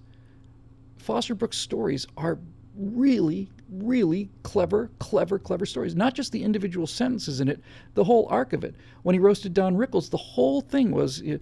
Rickles is we have never met each other, and we are not friends. However, we do have one thing in common. I'm fooling around with your wife. And then the whole 4 or 5 minutes is about him being, basically cuckolding Don Rickles, and he said, "You're out of, incidentally, you're out of pretzels," and it's just very, very, very, very clever. But the one I'm going to use is to me, I think this is a whole different subject. People say we need to talk more about race so we can get over it. No, we need to talk less about it. We need to stop talking about it at all. We just should not come up at all. It's all this constant handling of people with kid gloves. I use an example on the right angle that's going to be tomorrow, I guess. That when I was working on Sunday Morning Shootout, I was an editor for a TV talk show on AMC called Sunday Morning Shootout, and I cut 184 episodes of that show, and it was great because it was hosted by Peter Bart and Peter Guber. They were both big left-wing people, but they were players.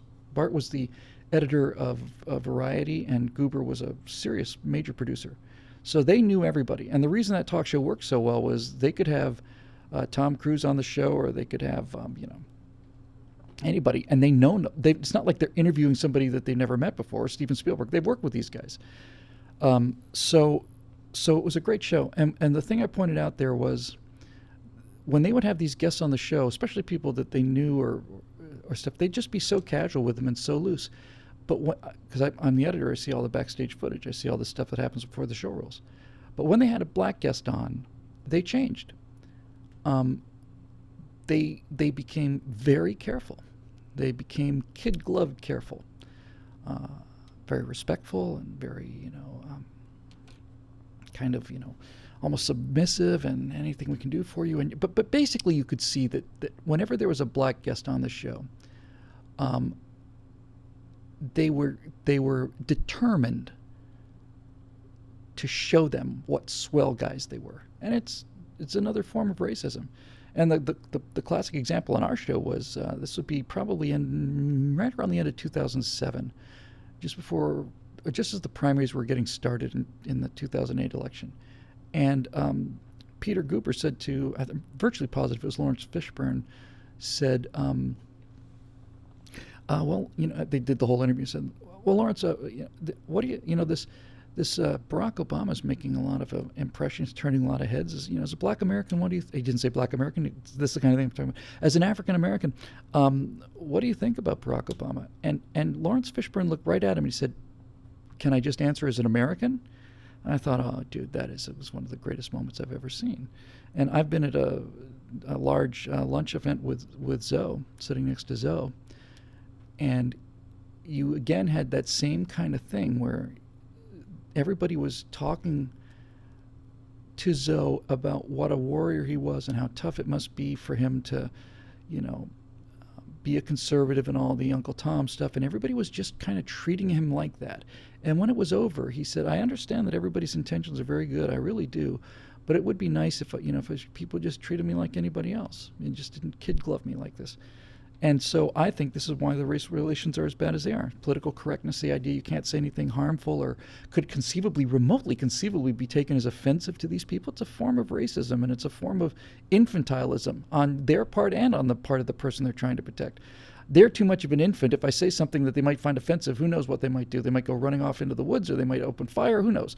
And likewise, I don't want to say anything that might upset a black person, make them think I'm racist. For God's sakes, that's the last thing I want is to have them think I'm racist. And so everybody just gets more and more defensive, and nobody talks, nobody communicates. It's throwing sand into the gears is what political correctness is. Humor used to lubricate the gears of racial tension in this country. There was actual institutional racism, and nobody can deny that. But by the time you got into the 70s, you can't institutionally do that. And Archie Bunker's relationship with Lionel and this Foster Brooks clip. Foster Brooks has a line there. He has two lines, and I'll just give them to you. He said he's roasting Sammy Davis. Sammy Davis is sitting right below his left elbow. And Foster Brooks says, "It must be so exciting for you, so wonderful, to be in front of an audience of all these people and look out there and see all those seas of faces and know that every single one of them is wondering if somebody from your entourage is ransacking their room." And Sammy Davis looks at him for a second and just like, and then he breaks up laughing, and then instantly, Foster Brooks segues into it's the most perfect example of what anti-political correctness is. And he said, Sammy, Slammy, Snoopy, Slummy, you've broken so many barriers back from the time when you started as just a poor kid dancing for pennies, up until that magnificent moment when you were performing in the same hotel as the Frank Sinatra, and Frank called down and said, "Send the Killer Kid up to dance for me while I shave." And it's Sammy Davis falls apart. He's laughing so hard. "Send the Color Kid to come up and dance for me while I shave." It's so brilliant, and it's so funny, and it's genuinely funny. It's not like funny to us, and Sammy Davis is kind of going along with the laugh. It's that kind of confidence you have. You insult people. The only people you openly insult in society are the people that you like. It's certainly how men behave. If there's take for example that no talent hack Andrew Klavan, who's basically started to make a name on himself after all of the work that we did together. Me carrying him along for all those years. I guess he's finally able to, maybe he can do 5 minutes on his own or 10 or something like that. But take a guy like that for example, just complete degenerate and.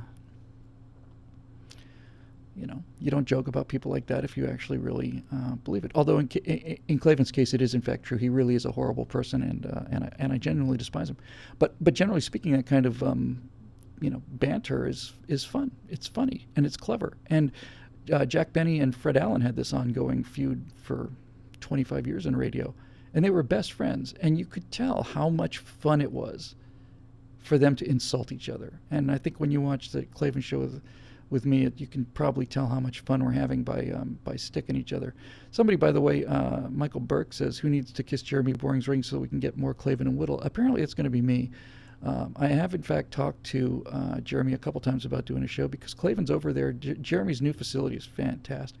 It's just incredible. It made PJTV look like it was made by apes. I mean, it's a fantastic facility they've got over there. It's just a mile and a half away from here. And Klavan's in there 4 times a week doing his podcast, which apparently dozens of people listen to. And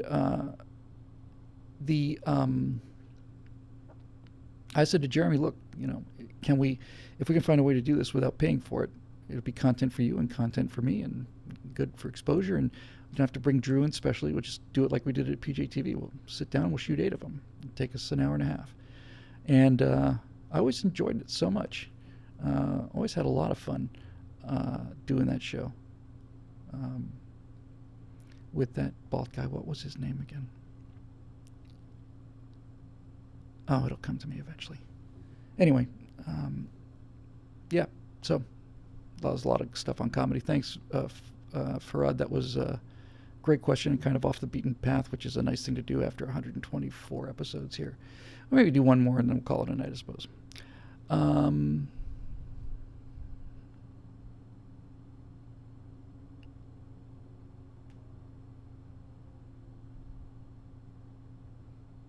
Alrighty. Here we go. How about this one for the last one? It's from our friend Susan Speakman, because I do think this is kind of a good point. And she writes, regarding Facebook, how do we counter the casual contempt from personal friends on the left who are constantly referring to Rethuglicans, Repuklicans, pukes, and the like, and who are constantly posting derogatory and usually untrue stories from the far left sites? When called out, their response is usually, "Oh, of course, I don't mean you. It's all those other mouth-breathing, knuckle-dragging, gun-toting, abortion-hating cretins that I'm talking about." And they don't even realize how intolerant they are, or how I just tell myself to smile and ignore it. And I'm really getting fed up, but I refuse to let these folks chase me from Facebook. Any thoughts on a few killer snappy comebacks? And unfriending is sometimes not an option. There's a lot to say about that. First thing I want to say about that is goes to the whole Rethuglican thing. We do it too, and you'll see Democrats or Democrats with rats, emphasize. It's just fifth grade stuff, and it's unbecoming. Difference between us and them is that we have actual genuine complaints that we can make against them. So that's number one. I just find it demeaning. I'd prefer if it was all on their side, but it's certainly not. Back when we started blogging, it broke down into two camps. It was wingnuts and moonbats, and I haven't heard those terms in quite a while. But we were the wingnuts and they were the moonbats, which I kind of miss, actually. But they actually, there's a really deep point in here. What do they do about who are constantly posting derogatory and usually untrue stories from far left sites? And when you call them out, their response is, "Well, I'm not talking about you. Obviously, I'm talking about all the rest of the Republicans." This is one of the things that has been my real wake-up call, and it's actually an extremely hopeful sign. I picked it up first when I went to I think it was the University of Toronto before Oberlin. Those two were very close together, and they're very, very liberal. And I got interviewed by the Toronto Star, and this woman, talks and asked me some questions, and apparently she was just amazed that I didn't say they should just take poor people and grind them up for fertilizer and all the rest of it. And she said, "You actually seem pretty reasonable." She goes, I'd never met a Republican before. And at first I was like momentarily surprised, and then I wasn't. It's like, no, of course you haven't. All you've met is the caricatures of us that have been put out by the mainstream media or put out by the pop culture or put out by politicians. And that's when I realized that the first mission, if you're going to go to someplace like Oberlin or any kind of a college really, is that rather than introducing them to conservative principles, the first thing you have to do is convince them that you're a human being and convince them you actually do care about these things and you care about these people. Because now they don't have any moral high ground over you. Now they have to actually listen to you. And then you can just simply say, "Listen, I think I care more about poor people than you do." How can you say that? Because your policies have enslaved them for 50 years and given them this horrific murder rate and this horrific dropout rate and given this horrific crime rate. They're just. Are you happy with it? Are any liberals happy with the state of Black America today? Are any black people happy with the state of Black America? I don't think anybody will answer yes to that.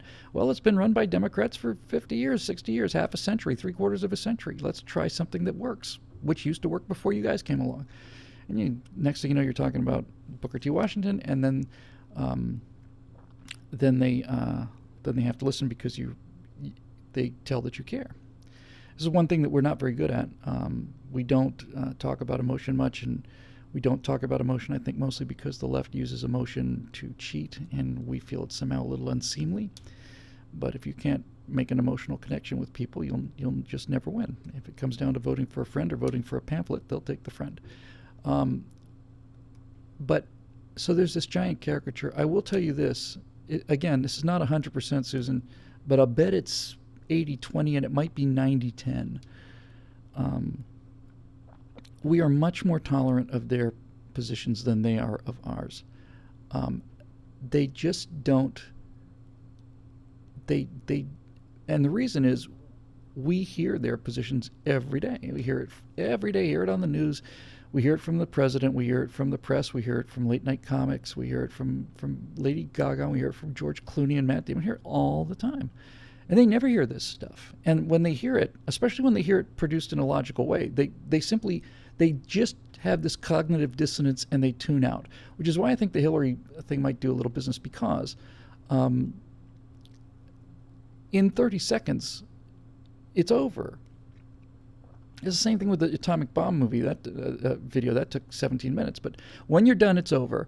When you're done, it's over. There's not a discussion left to be had. The ground has just been pulverized. It's just, when you're quoting the emperor and you're quoting the head of the guy who launched the raid on Pearl Harbor, you're not quoting some warmongering Southern Baptist. You're talking about the people who actually would have had to fight this battle.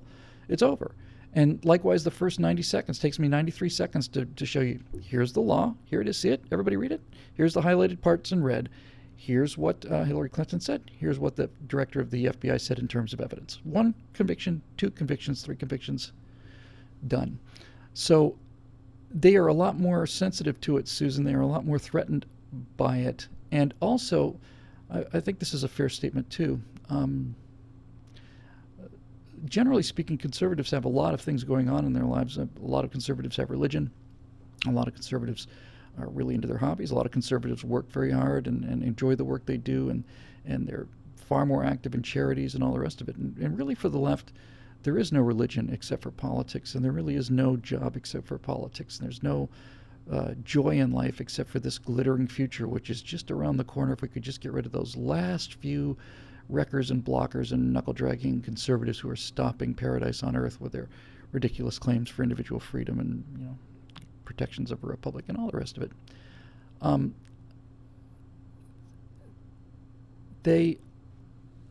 They are just so politically wired that well, it makes sense, right? I mean, the reason they don't like capitalism and the reason they hate corporations is because a corporation is successful. A corporation delivers. You have to work hard if you work for a successful corporation. They don't want to work hard, and and they're probably not smart enough. So what they want to do is they want to have other people work hard, get that rich person, that 1%er, or that corporation, that evil corporation that has all the money, take the money from them and take the services as well. We really want to strip away all of Exxon's profits and distribute them to us. And parenthetically, keep the gas coming. So we don't have to do any of that. So we don't have to fight as dirty as they do. And so my experience has been that the number of people who cut off lifelong friendships over politics is probably 8 or 9 to 1 progressives cutting off conservatives. They're a lot less tolerant than we are. And of course, that's some more of the projection they do. They claim that we're just so intolerant. We listen to them every day. Every time it comes to hear us, they just literally, I've seen one student walked out of, I think it was a Milo thing I saw not too long ago, where Milo was just saying some things, and literally, this kid had his hands over his ears like this, and he was walking out that way so that he wouldn't have to hear it. Somebody here just CFR gifted actual, CSR gifted actual. I think I know who that might be. Said you win against the left by giving sub-zero cares about what people think. This is the point that the Gold Star Republicans that we talked about earlier could not and will not and probably never will get through their heads. You can agree with the left all you want to. They will not like you, and they will not treat you fairly. In 2012, in order to show the left how reasonable we were and unracist and swell and great guys, we said, okay, if we want to have 4 debate moderators who are all giant left-wingers, that's fine with us, sure, absolutely. We don't want to appear, ideologues or anything. We don't want to look like, we're looking for trouble. So all 4 of them were hosted by liberals, and I genuinely believe Candy Crowley saved the election for Barack Obama. I really do believe it. So, there's that. And then I think finally, you say I'm really getting fed up, but I refuse to let folks chase me from Facebook. Good for you. That's the plan. And the plan is to do that. By the way, just back to what we were talking about a second ago, somebody else mentioned Milo and how aggressive and in their face Milo is. Milo is so dangerous to them, and it's such a powerful weapon on our side because he not only immediately destroys one of their heartfelt narratives. Milo would be an effective political force if he never said a word, if he never got political at all. If he was let's say he was just a publicity guy or a marketing student, or let's say he was a med student and he's studying medical school. And if you saw Milo and Milo came out and says, yes, I'm a gay man and I'm British and I'm gay and I'm well educated and I'm a Republican, that alone is very damaging. But when you get a guy like Milo out there and draws the pistols and starts shooting at these guys openly, saying feminism is a mental order, it's like worse than cancer. You got voted worse than cancer. I did a Facebook poll. Which do you think is worse, feminism or cancer? And feminism won. That's anathema to them, because everything they believe is part of a story. The gays are, if you're not a Democrat, then you're not really gay. If you're not a Democrat, you're not really black. And if you're not a Democrat, you're not really a woman. They try to take your entire identity away from you. It's not even that we disagree. This is the progressive position. Not we disagree with you. It's just that if you're a black person who comes out in favor of conservatives, you're not black. You have no business talking about black issues, because you can't be black and be a conservative. So this is why people like that are so valuable. Tammy Bruce, lesbian, former LA director of National Organization for Women, huge progressive. Now she's a conservative warrior. She has the ability to destroy these narratives because she was one of them, and she's turned, and it's extremely powerful. And on some level, I'm very careful. I'm very reluctant to say anything that's genuinely self-serving, but on some level, it takes probably a little more courage to do what I do, because everything is made into this politically correct victimhood and race wars and so on. So even though Alfonso gets a lot of hate that I don't get in terms of being a traitor to his race and to his class and all the rest of it, he's not a traitor to his race. He's a human being. He's an American. He's proud to be an American. He's a talented guy and so on. But he gets a lot of flack for that. But he is also some degree protected by that, and so is Tammy, and so is Milo. Just having the left criticize them for what they say is in a way making the criticizer, the critic rather, in violation of his own rules. You're attacking a gay man. Being a white male, I don't get any protection at all. And I just realized real early in this Obama thing, I just realized that it doesn't matter if you treat them fairly. It's not like they're going to treat you well. It's not like they're going to say, okay, well, that's a good point. If you say, we're willing to do two moderators who are liberals, if you do two are conservatives, and they don't suddenly just go, wow, what a swell guy. They just think you're an idiot, and they knife you. They just knife you in the back. They're not very nice people as a general rule. And every time I meet like a real liberal warrior, like a Bill Maher or a Michael Moore, the first thing I want to ask these guys is, tell me about your parents. Tell me about your mom and tell me about your dad. That's the first thing I want to ask guys like Hicks and Patton Oswalt and Sarah Silverman, all of them. Tell me about your parents, because I'd be willing to bet you that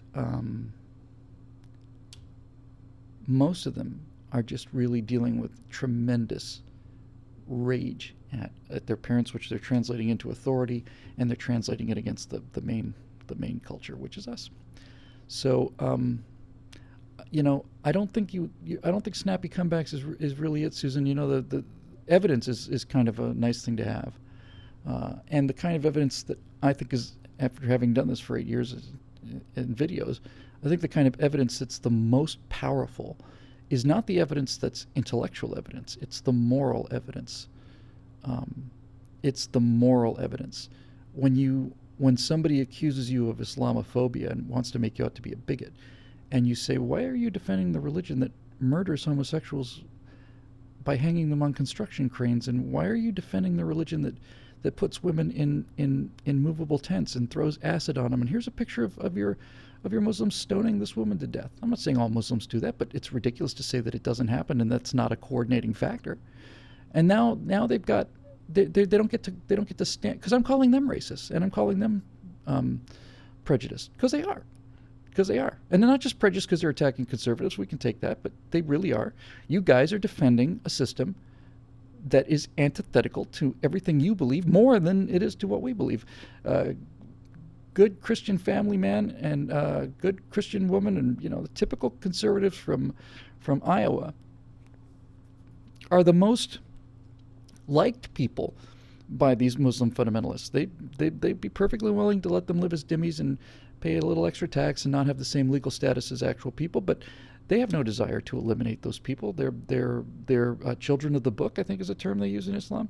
They're descended from the Abrahamic tradition, along with the Jewish religion, the Christian religion, and the Muslim religion, all descended from the same physical ancestors, and so they look at that as it's not nearly as good as being a Muslim, but it's better than being a godless atheist or a homosexual or a woman, for God's sake. I just like to have I don't want these people to get hurt. I just like them to have enough of experience to snap them out of it. I'd like one of these feminists to argue about how awesome Iran is, and deal with it in a way where the Iranians weren't playing for a Western audience. Where if this woman just starts talking and gets into a bait, and this guy just turns to her and says, "Silence." What? Silence. You're a woman. Your opinion means nothing. Shut up. Be quiet. Don't make me strike you, because I will. Now shut up while the men talk. I just want them to have that experience. That's all I want. I want them to have that experience. I want them to understand what we understand, just how horrible these people are. These people that want socialism, I don't want them to die. I don't want to hurt them. I just want them to live under socialism for 5 months, 6 months. I want them to live under it long enough so that it goes beyond being an annoyance and then goes beyond being a drudgery and an ordeal. I want them to live under it long enough, just long enough for them to feel that there's no hope, that this is not just a week at band camp, that this is it, and that'll be the end of it. They would never argue these things again. They're just not confronted with the evidence. They don't have to confront the evidence because people like our soldiers and sailors and airmen, Marines and Coast Guardsmen and women have done such a remarkable job of protecting this little Disneyland bubble called the United States of America, that you can afford to be this stupid. You don't have any evidence that things are bad out there. That's why I showed a couple of those clips. And in that Guns Islam and Orlando Guns and Islam video, I showed people being thrown off of buildings, and I showed women being stoned to death, but I showed nothing like what I could have shown. Some of these beheadings or burning people or drowning them, they need to be seen. They need to be seen, and we're not doing anybody any favors by sanitizing this. Children don't need to see it. That's why they should be able to remain children. I don't need to shove this down children's throats every time I see children in any kind of a political argument, usually on the left, but not completely on the left. It's appalling to me. Let them be kids. They don't care. And if you have a kid holding up a sign that's saying she's pro-life and she's 4 years old, or pro-choice and she's 4 years old, then you're abusing that kid. You're just making her into a prop. So anyway, as far as the unfriending goes, I know there's some people you can't unfriend. They may unfriend you. I've got to get out of this habit of saying I said this before. It was really genuinely sad, though. It really was really sad. And this is a direct answer to your question, Susan, in terms of what do you do. I had 3 nephews and a niece. And they were the kids of my cousin, and so they weren't nephews and nieces. I'm sorry, they were second cousins. But I treated them really well, and they were really well off and been born well off. The father had done really well and worked hard and made some money. And so these kids were not really hurting for anything, but I was hurting for stuff. When I was 30 years old, I was really on a tight budget. And I bought them like telescopes and the plasma balls and stuff, and I just loved these kids. And they'd make me come in and tell them stories, and I just invent these science fiction stories out of thin air, and just talk to them for an hour or two and include them as characters in it, and all the rest. Went out and made rockets and launched rockets and all the rest of it. So, yes, you still get the fleece, and thank you very much, Chuck. chaotic rooms, maybe? Yeah, chaotic runes. Um, anyway, so I really thought a lot of these kids, and they thought a lot of me. And then I would go to this house for Thanksgiving, and then my Aunt Marty decided that, she was just getting a little old, so it kind of got passed down to this family, and they had a beautiful house, and I would go to Thanksgiving, and it was a real important thing for me because I didn't get to see my family much. Everybody's back east. And then I think about 4 or 5 years ago, maybe a little bit longer, I noticed that something had changed. And I had a pretty good idea what it was. It's a very liberal family. And I know they're a liberal family. Doesn't make me feel any differently about them. And I certainly am not there to discuss politics. I'm there with the family. But to answer your question specifically, Susan, it happened to me twice, and then it happened to me a third time. First time they were just kind of taking shots, just kind of pot shots, and started out jokingly, and then it got a little more serious. But the last time I was there, I was sitting out back with one of these kids who I just given so much time and attention to and had done so much for, and who I'd been so close to. And he can't even look at me because I'm a conservative and I'm promoting all these evil, awful, unspeakable ideas like individual freedom and responsibility and all the rest. And then, by weird coincidence, it was the night when the Trayvon Martin ruling came in, when they found Zimmerman not guilty. And they're all just screaming and throwing up their hands and talking about what an injustice is and how everybody they're just murdering black people on the streets and what's happened to this Nazi country. And I don't say boo. I don't say boo. I don't say anything. I don't care about getting into an argument with my family. I'm just not going to do it.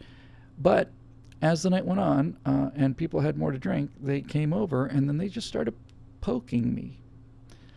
And my cousin said about this kid who I'd spent so much time with, and said, he said, Time Magazine was an okay magazine until the Republicans bought it and then effed it up. And she didn't say effed it up. And I'm sitting out here outside this fire in Pennsylvania in November, out in the backyard there, and I'm wondering, why are you poking me with this? Why? And I realize it's because they have to.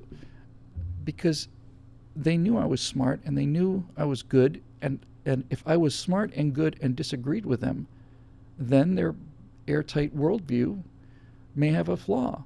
And so I had to be demonized. And this kid wouldn't give me the time of day. He wouldn't give me the time of day, and spent the whole night just dropping little under the breath kind of things. And so to answer your question, third time I've said I'm answering your question, Susan, I had 3 individual choices I could make there. One choice would be to just swallow it and just do what I did, just swallow it. And I didn't want to swallow it. I was too hurt and too offended by it, so I wasn't going to swallow it. The second choice, which was tempting, was to draw my pistols and just smoke them. You want to? I'm not here talking politics. I'm not saying a word about politics. I'm not here. But if you want to talk, if you will not let me go, then here comes the artillery barrage. Now what do you think? You son of a bitch. That was an option too, and I didn't want that option either. So I took the third option, which is I just don't go back there. I don't go back. I haven't been there in 4 years, 5. I don't get to go to Thanksgiving with my family anymore, not because I go there and become Mr. Politics, and not because I go there and try to convert people. I go there just to be with my family. I go there with my guns in the car. I do not go in there to argue, and even though I'm taunted and provoked, I won't do it. I finally got to the point where the provocation and the taunting was so extreme, I just decided, well, I'm not going to continue to take it. I'm just not, and I'm not going to leave with this giant showdown. I'm just going to leave. And there you go. So it's a shame. And I do wish I could have a chance to talk to that second cousin one-on-one and not in front of people, because I wouldn't gently, persuade him to come to the light. I'd blow his frickin' doors off him. I'd blow his doors off him. I'd make him defend every one of his positions. I've been through this before. I keep waiting for the big liberal Goliath. He's not out there because he doesn't exist. The argument doesn't exist. And I would take him to pieces. To pieces. This is the smartest kid I've ever seen, by the way, ever. And I said, so, you've got an IQ of 160 probably, and you're this stupid? Maybe you want to look at this, Colin. Maybe you want to look at this. Maybe the fact that you could be this wrong about so many things is something you might want to look at in terms of your serious work in science, because if you have these kind of blind spots politically, you have these kind of blind spots scientifically as well, and you'd probably do better work if you were more aware of it and spent more time trying to get a little humility and listen to people and not prejudge them and just, listen. Because if it turns out you're right, and this is the argument too, Susan, right? It's like, I run into this argument all the time with these people. They're always, I've been on a number of dates out here that were just terrific dates. I had a great time. I can't wait to see you again. They're saying, oh, wonderful, you're the nicest guy I ever met. You just had so much fun. It was wonderful. And then they see a video and they say, I can't see you again. I could never introduce you to my friends, or, I know you said you were conservative, but I mean, some of these things that you've put in your videos are just really, offensive. What's offensive about it? Well, you attacked Barack Obama. I said, yeah, so where am I wrong? And they can't take it. And I don't need to be around people like that, but I really do find just how unbelievably arrogant they are, and I was, about everything, but especially about religion. I think is the one that's really starting to really just every day just get a little more clear to me. And just that, I was a material atheist for the entire first 2/3, maybe 3/4 of my life, and for a while there I was fairly militant about it, and I said all the same things that they say, and I felt all the same things that they feel, and this is why I can't stand guys like Bill Hicks, because I hear this scathing contempt, like, how stupid do you have to be to believe in a talking snake and a giant guy with a beard who lives in the clouds? How stupid do you have to be to believe that? And then I used to think, yeah. Now I think, hold on now, dude, you're living in an 11-dimensional universe with a spectrum of wavelengths that we can see. It's like we look at the universe through a cocktail straw, and we are folded into dimensions. A flatlander, a joker on a 2-dimensional card cannot see or imagine the 3rd-dimensional world, and then take that up another 7 steps, and you have some idea of how limited your perception is. And by the way, it doesn't matter how well informed you are limited by the processing power of the gray cantaloupe of jelly up in your head. You only have so many neurons, so many connections, and you can only be so smart. And that's not a question of, gee, there's things that you didn't learn, or if an alien was to come by and give you all of the answers. No, there are things that you simply cannot get your head around. And I can understand that I cannot get around it, and that gives me an insight to them that you don't have. I still don't understand it, but I can see its shadow on the wall of the cave much more clearly than you do. And a great example of this is, is like time. Time. I've really become quite convinced that time is just, in a very real sense, time does not exist. It is a perceptional, I had the perfect word. Artifact. It's a perceptional artifact of this particular dimension. We're moving through the 4th dimension and we perceive it as time, but we're really 4-dimensional worms. Every movement I've ever made in the earth is, if I drive my car back and forth, back and forth, back and forth, I'm just an object that basically does this upward zigzag because of moving back and forth through the 4th dimension of time, and I'm moving it through time at the rate of 1 minute per minute. And when you think about how much space there is, and how much space there is, just how big space is in 3 dimensions, you think about if this universe of ours was 2 dimensions instead of a giant sphere. Let's just say it was a flat circle. How much less stuff would there be in there? A lot less. If it was an infinitely thin, that'd be virtually nothing. So we are a bubble in a 4th dimensional time space, and that's a bubble in a 5th and a 6th and a 7th and 8th and so on. But none of that really matters, because the one thing that would really really, you have to be very close-minded to not see the power of what I'm about to say. When you get into quantum, the universe behaves in such a strange way that your materialistic, atheistic view of the world that you're quite convinced is the be-all and end-all, which is the world where you have a flask and you fill it full of hydrogen, helium, methane, and ammonia, pass a spark through it, and amino acids start sliding down the side, and then you say, therefore, we've got it all figured out. There's nothing else to know. That's how I spent most of my life, and that's how these people think. It's how Dawkins thinks. It's how Patton Oswalt thinks, and Bill Hicks thinks. All of it. They think it's all just they think the whole thing is just superstition and mental weakness. But what do you say to these people, and what do you say to yourself when you discover that turning a camera on or watching an experiment changes the outcome? What do you say about that?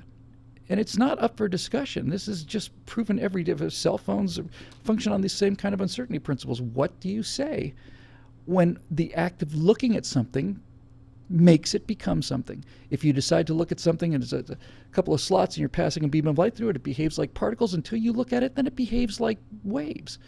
And a particle that may not have, that's connected to another particle that's not enmeshed. Anyway, these two particles that are like antiparticles of each other, and one's over here and the other one's on the other side of the universe, and you look at it in such a way as you determine its charge, this one's positive, then the other one instantly becomes negative. It travels faster than the speed of light. It's instantaneous. As a matter of fact, they've got pretty big error bars around it, but they did the experiment over a country the size of Switzerland that were separated by, I don't know, maybe 60, 80 kilometers, something like that. But we have such a supremely sophisticated time measuring systems that they were able to apply this experiment, and they were able to find out that the other particle flipped, and even though it was only 90 kilometers away, they were able to determine that the speed at which that signal traveled had to be at least 17 times the speed of light. It may be instantaneous. They knew it could be as fast as instantaneous, but it couldn't be slower than this. This was the slowest. How do you explain that? How do you explain it? And the logical outcome of this is, if I've got this little monkey brain here, I got a cantaloupe size of entangled. Thank you, Matt. If I've got this cantaloupe size piece of jelly up here, and it's allowed me to do amazing things as a species, build jet airplanes and understand on some level models of how the actual universe works that are predictive, and it's magnificent. It's a miracle. What if I had a brain the size of a city bus, or Everest? If my ability to observe nature with this little monkey brain affects nature, if the act of observing something changes it, creates an outcome, the technical term is you're compressing the probability waves. All of these quantum states exist in a state of probability until they're observed, at which point, when they're observed, they have to make a decision. You're actually compressing randomness and chaos into making a decision of a certain kind of observable reality. So what do you say? What do you say, Dawkins or Marr or the rest of you, when I tell you that a human being is capable of modifying the universe by observing it? You modify it. You change it by observing it. It's the consciousness. The consciousness is what is, in fact, changing the structure of the universe. And what do you say when people have a pretty compelling argument to make that the universe is not made out of matter or energy or gravity? It's made out of information. The substructure of space-time is information. And the more information there is, the more complex the universe becomes. And it just behaves that way. What if if you can get past the idea of time, if you can get past the idea of before or after, you can make a very compelling case that the universe didn't create life. It's life that created the universe. That as the consciousness changed and evolved and became more powerful, it made more and more of these observations, compressed more and more of these probabilities into actual decisions, and the universe becomes more sophisticated the more we look at it, and the deeper we look at it, the more sophisticated it becomes, because we're forcing it to make a decision. And this happens. I'm not making this up. This part of it up to here is 100% proven. I mean, this is why cell phones work. The universe exists in a quantum state that is neither here nor there, and the act of observing it makes it make a decision, and we know this is true. So if we can do this with our puny little electron microscopes and our particle colliders and our monkey cantaloupe brains, what if you had a level of consciousness that was 1,000 times the human level of consciousness? What kind of observations could you make? And is it possible that if you had a large enough consciousness, could you not simply make a series of observations in such a way that you could have something created out of nothing? That you would simply observe particles or have a conscious interaction with these sea of particles, and having that kind of intelligent sophistication that we simply don't have, you had the ability to simply put something together using the power of the observation. And you could say, let there be light, and there would be light. Not so arrogant as I used to be. I'm really not. And it's so interesting. And Thomas Henbury here says, so life made the universe, so what made life? And this is like the chicken and the egg argument. But that's the great argument, right? Did life create the universe, or did the universe create life? And my response to you, Thomas, from my limited but opening perspective would be, the way you phrase that question indicates that you have not gotten over the idea of time. You've assumed that one of them comes before the other one.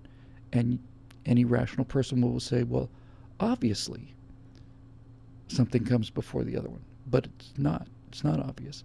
If I drop a glass on the floor and it shatters,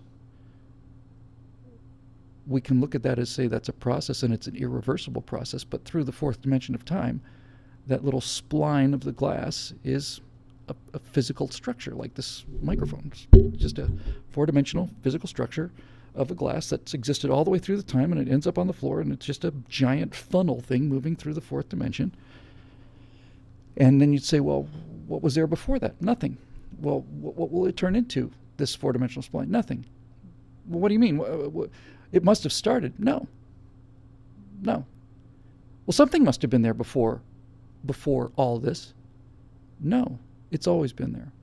It's always been there. The structure is like imagine like a gigantic coral reef of probabilities and observations and all of this stuff. It's an infinitely complex series of roots and branches and so on. Well, how did it start? Well, one end of it was a point, and the other end of it may be an infinitely large funnel. But when you say one end of it, you can say that the point started here, but compared to what? I mean, from here to here is what? Is that 5 years, 100 years, 1,000 years, 5,000 years, 50 million years, 50 billion years, 50 trillion years? You see what I'm saying? There is no beginning. There's no beginning and no end. And this is the point I'm trying to make. I'm so glad you came up with that question, Thomas, because this is the point I'm trying to make. This is, in fact, the exact point I'm trying to make. We don't have the processing power. We don't have the horsepower. We don't have the horsies. We do not have the horsies to really genuinely understand infinity and eternity. We know what they mean, but we can't understand them. We can work with the concept enough to do incredible physics and stuff, but we simply cannot understand it. We don't have the neurons to understand it in a way that would make any sense. We acknowledge it as a possibility, but we don't understand it. It's almost impossible to get rid of this idea of time, and I've trained myself to do it, which is why when you said, well, did life create consciousness, or did consciousness create life? And I started thinking about that in terms of this reality that I've always grown up in, and then I just realized, no, it's a four-dimensional structure, and there is no beginning or end of it. It's just a better way to think of this is, I think a better way to think of this, Thomas, is if I gave you an LP, which most kids don't even know what that is. If I gave you an LP and I told you to put it on a record player, and I said, put it on the record put it on the part of record that's real. You would think I'm nuts. You say, well, put it on the part of the record that's in the now. You could put the needle down on the beginning of the first track on the outside. That's what most people would do. But you could put the needle down on the inside of the fifth track. You could put the needle down on the very inside. The needle is your perception, but the record doesn't change. The record doesn't flow. The record is the record. And the needle is your consciousness, and the needle moves through this structure, and you hear the song as the needle moves. But the interesting thing about that is, as we all know, being little kids ruining our parents' stereos, you can put the needle down wherever you want to. You can knock the needle so that entire lyric misses, or several beats, or an entire song. You just knock it over, and a song that should be there in sequence is not heard because the needle didn't cross that. You can put the needle down anywhere you want to, and you can spin the record backwards. And the record does not become any less real if you go down there and just crank it backwards like you did when you were a kid.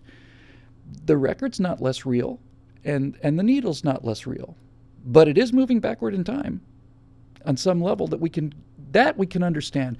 That we've got the horsies for. We can look at a record, hear it play in real time, an old LP, and we can understand. We can pick up and move it over here, and we can do that, and we can do this, and we can run it backwards, run it forwards. We can move anywhere we want to on it, and we also can say that there's no part of this record that's more real than the rest of it. There's only the place where the needle is at the time, and if the needle's not there, then the thing is still there. It doesn't matter whether somebody's watching it or not. That we can understand. We can't really understand. We can take that analogy and look at it in terms of, now we look at it in four dimensions, and it gives us a shadow on the wall of what it really is. It's not really what it is, but it gives us a shadow on the wall. By the way, how many of you, some people are really interested in maps. I've always been fascinated by maps. Google Earth is just amazing. You just zoom in on anything. You zoom in anywhere on the planet. So how many of you think you really know your home state? If I were to give you a map of the state of Texas, let's say, and if I gave you a map, a really big map of the state of Texas, you would say, well, what is? I said, what is this? You say, it's Texas. Well, how do you know it's Texas? Well, duh. I mean, there's El Paso, and here's Interstate 10, and here's Houston, and here's San Antonio, up at here's Lubbock. It's obviously Texas. It's not Texas. It's a piece of paper. It's a piece of paper with markings on it. It's not Texas. Texas consists of trillions of particles of sand and billions of bugs and lizards and trillions of air molecules that are interacting with the whole thing. And Texas is radiation received from the sun. And Texas is you couldn't understand a square inch of Texas if you really got down to it. So when you say this map is Texas, you're saying I am moving a pretty far way away from the reality of what Texas actually is into a useful model that I can, in fact, process, because I can't process what Texas really is. I've driven through Texas a bunch. I've driven through Texas a bunch, and it's 11 hours at 60 miles an hour. So for me, it's probably 5 hours. But you can go through Texas in the day and the nighttime at 70, 80 miles an hour and be there for hours and hours and hours and hours. And every single second of that time, you are crossing over entire universes. I don't mean like little capsule universes. I mean, you're passing up God knows how many lizards and how many gopher holes, and you're on a road. I mean, Texas keeps going on either side, not just forward and backwards. There's more Texas to the left and to the right. So you have a map of Texas, but you don't really have Texas. It's useful. It's the reason we have a map is because it's useful. It can get me from one end of real Texas to another end of real Texas where I want to go. But it's not Texas. And so this is why they say the map is not the territory. And when you understand that the map is not the territory, then you stop with this arrogance of, oh, I've got it completely sorted out. It's impossible that there's a man with a beard up in the sky. It's just physically impossible. It's just ridiculous to believe in it. Well, if there's a consciousness that's sophisticated enough, how would you describe it? How would it want to be described by, how would it want to be perceived? What would you call it? If you're coming out of a mud skipper and you're on your way up to the pinnacle creation, which would be, well, I don't know, some kind of conservative internet pundit or some kind or something. And let's say you're somewhere on the spectrum of these two things. And How do you perceive of this? What else are you going to come up with? It may be a simplistic view of God, but I don't think any real thinking Christian or religious person thinks that God's form, as described, is this bearded guy in the clouds. I don't think anybody thinks that's the limit of what he is. It's just how it's useful to think of him. It's useful to think of a map of Texas as Texas. It's useful to think of an LP as a model for four-dimensional space, but the LP is not four-dimensional space, and the map of Texas is not Texas, and the picture of the guy in the sky is not the essence of what the guy in the sky is. Now, doesn't mean there is a God, but it certainly means that you can't exclude one. There's evidence. People always ask, is there evidence of God? And I would have said no. And then I realized once there was evidence that observation and consciousness could change the physical world, then I think it's almost inevitable. And when you say, well, and again, Dawkins, who should know better, will say, well, if you postulate God instead of the Big Bang, you've got the same problem. Who created God? Dawkins will literally say, who did God evolve from? And who created God? My response to that is nobody. He's always been there. Well, that doesn't make any sense. It doesn't matter how long he's been there. There must have been a time before he existed. No. Understand? No. There was no time before he existed. There's no time afterwards. There is no, it doesn't, we can't process it. We cannot process it. You cannot process the idea that the Big Bang was there, which plenty of evidence that actually happened. So there's this Big Bang, and you know what happened.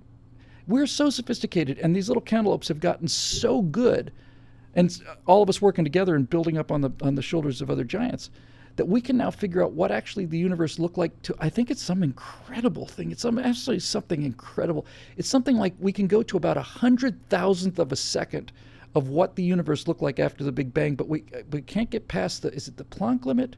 It's something. Is it just one area? We just can't go further than that. But it's amazing that we can think back of it. But the point is, you would think, okay, so there's the flash of light, and then you think, well, what was before the flash of light? What was it doing before it blew up? And this is when you run into what this thing can process. It stops here. It just says, we don't have the RAM. I'm sorry, we're out of RAM. What was there before it? That's a ridiculous question. Why? There's nothing there before it. It's always been there. But there must have been something before it. No, you're looking at a map of Texas. You're not looking at Texas. It's always been there. So who created it? It didn't. No one created it. You're saying it created itself? I'm saying the act of making something is something that takes place through time. And there is no time, so no. It's always been there. It always will be there. And what's the problem? The problem is we can't deal with it. We just don't. We run up against the limitations of the neurons. We run up against the limitations of the processing speed in the RAM. We're out of RAM and we're out of CPU, and that's it.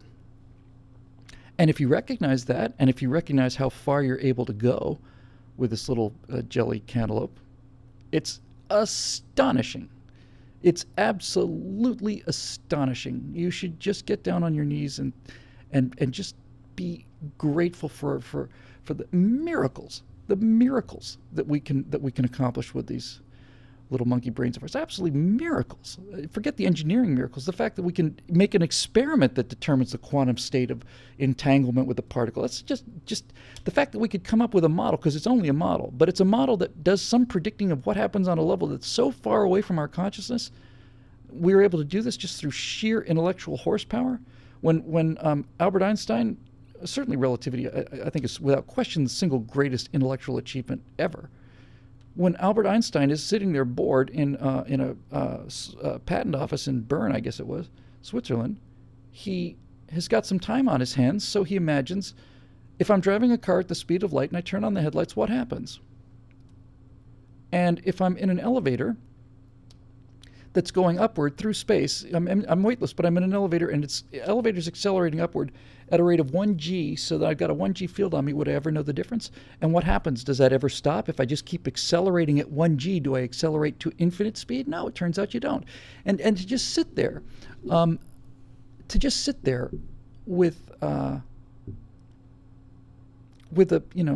a piece of paper and that mind, and use logic to determine the theory, and then use observation to determine that this magnificent piece of thinking was actually true.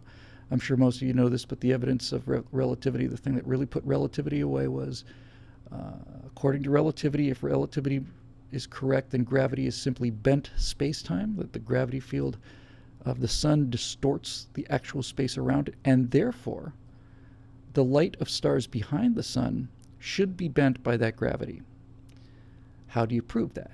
Well, we know where stars are relative to each other with a high degree of accuracy.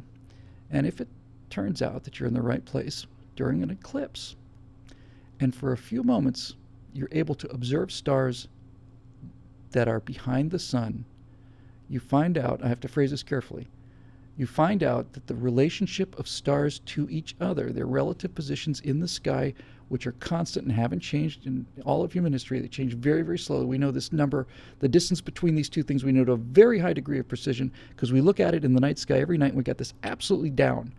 As it turns out, when the sun moves in front of those planets, when the Earth rotates around so that the sun is in front of the background stars, and the moon rotates in such a way as to block the sunlight just for a few minutes, you find out that that distance changes, that it gets smaller because the light of that star has actually been bent around the sun, the gravitational lens. And when they found out that the stars not only moved, their positions relative to each other not only appeared to move because of the gravity of the sun, they also appeared to move in a direction and the magnitude that was predicted by the theory. Now you know you've got something. You've just broken off a huge piece of how things work. And what do you say about that kind of achievement? People are always putting humans down. Well, it's going on and on tonight. I guess it's okay. We haven't done a 3-hour show in a long time.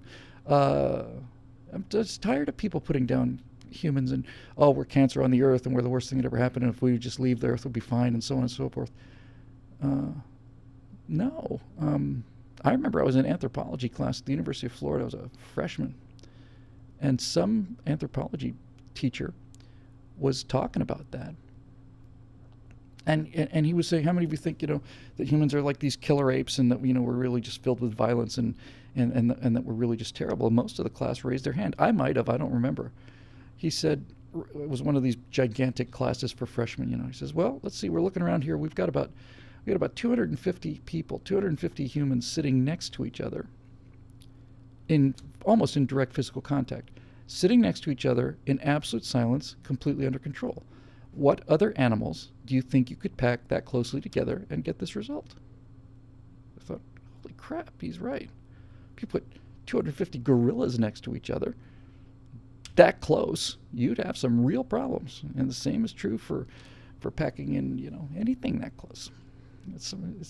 We're just kicking ass here. So anyway, and now here we are. We're sitting in I'm sitting in a room with a couple of lights and a camera, and there's cables that go to hard drives, and these things get connected to fiber optic lines, and then it shows up in your house a few minutes or a few seconds after I say it, which doesn't mean it happens a few seconds after I say it. It just means it's further in that direction, because I've already said it. I've always said it. Everything I've ever said, I've always said. It's always been there, and it always will be. It's kind of encouraging in a way. This whole structure is what we're experiencing is time. You don't know what I'm going to say next. Turns out I'm going to say Nebuchadnezzar. But that word was built into the universe before I started, and then the needle just went past it, and the needle could go back, and the needle get picked up. We just don't have the ability to do it. By the way, this guy who I love so much, who does Imagining the 10th Dimension, he says, then that's definite indication that there's such a thing as fate. If the universe is a four-dimensional structure that has always been there and always will be there, and that what is going to happen has always happened, then your future is limited. There's no such thing as free will. And his response is no. The free will is built into it. Well, that doesn't make any sense. What was there before you came along? You see, there you are with this before and after again. All of the decisions made by all of the people and all of these little splines and all this other stuff, it's constructed, and it's always been there. It always will be. And the choices that happen are not predetermined by anybody. We made them. make them, but even that's still running up against the limit, because free will was built into the structure. My free will, my ability to not know what I'm going to say next, and the ability to just simply make a decision, was built into the structure. It came baked into it, and all of my free will decisions, which are free will decisions, weren't determined by anybody other than the choices I make. But those choices and those decisions have always been there. They always will be there, and they were there when the thing was created, and it never was created. It's always been there. Somebody asked if they could get some books or anything to read about this. I haven't read an awful lot of books about it, but I've said this many times. I think absolutely the most amazing thing I've ever seen on the internet is called Imagining the 10th Dimension. And if you go find Imagining the 10th Dimension, try and see the older version of it, but it's about an 8-minute deal. And it is done with animation, and it is so astonishingly well thought out and so simple that I genuinely feel that I can see through a cocktail straw the dimmest reflection of a shadow of what this thing might look like. I thought they did a good job in that with Inception, by the way, that library in Inception, that 4-dimensional library with him moving through the 4th dimension. All these views down onto 3-dimensional world. I thought it was very cleverly done, especially cleverly done when you think about the fact that they're portraying the 4th dimension not in 3 dimensions, but actually in 2. You got a flat screen up there. And the idea that a tesseract, a hypercube, if you had a plastic model of a tesseract, imagine like a cube, and then there's like flanges that come out, and then it's embedded in a bigger cube, so it's like a cube within a cube. And what has been well said about this is that if you take a cube and you cast a shadow on a flat plane, you are casting a 2-dimensional shadow of a 3-dimensional object. And this tesseract is a 3-dimensional shadow of a 4th-dimensional object. If you have the right amount of imagination, if you look at the bottom of that cube, there's an intersection on the corner of the cubes where the cube goes. There's length, there's width, and there's height, and then there's another direction coming out at right angles to the other 3. It's not really there, obviously, because it would take a 4-dimensional object to do that. But if you look at it, Interstellar, sorry, not Inception, thank you. It's always nice to be corrected on these little simple mistakes. You can look at a tesseract, hold it in your hands, and you can imagine that now you have 4 axes that are perpendicular to each other. They're not. It's an optical illusion, but you can imagine it. You can see a little bit about where that dimension would be. By the way, if you go to 7 minutes, somebody says 7 minutes now to break the longest show record? 7?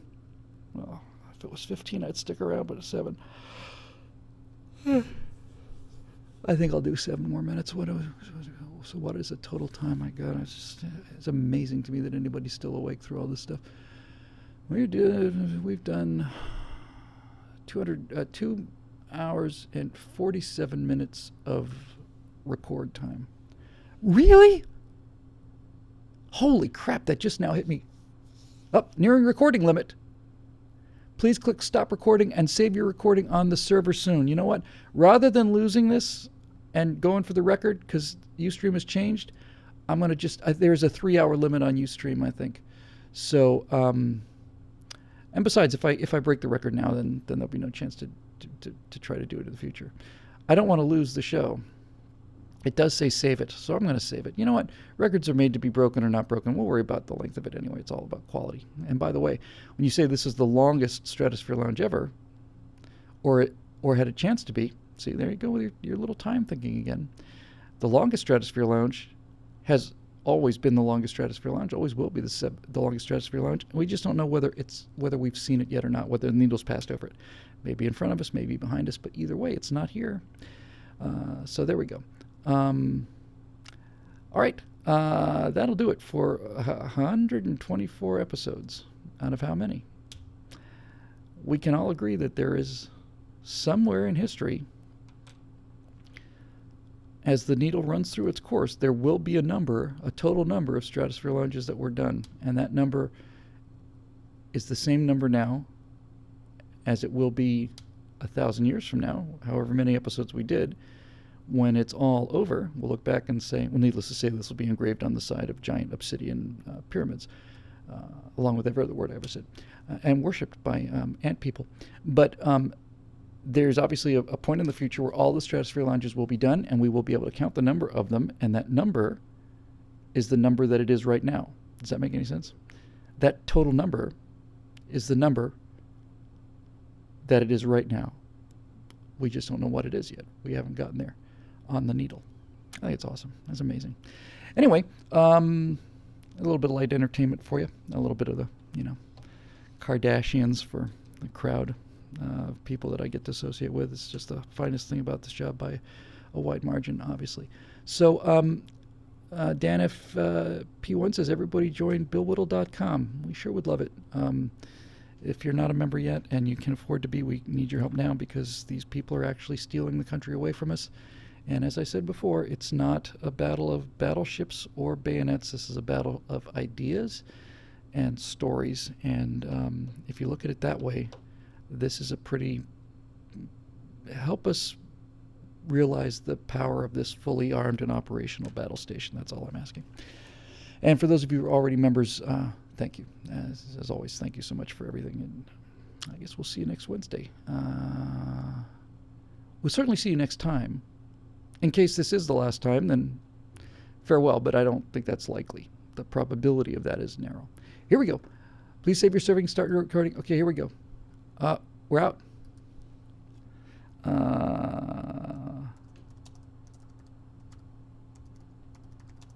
I think it stopped recording. So I'm going to just type this in there. 124. Save. All right, kids. I'll see you next time. And again, thanks for all the support and thanks for everything. It was fun talk, and we'll see you next time.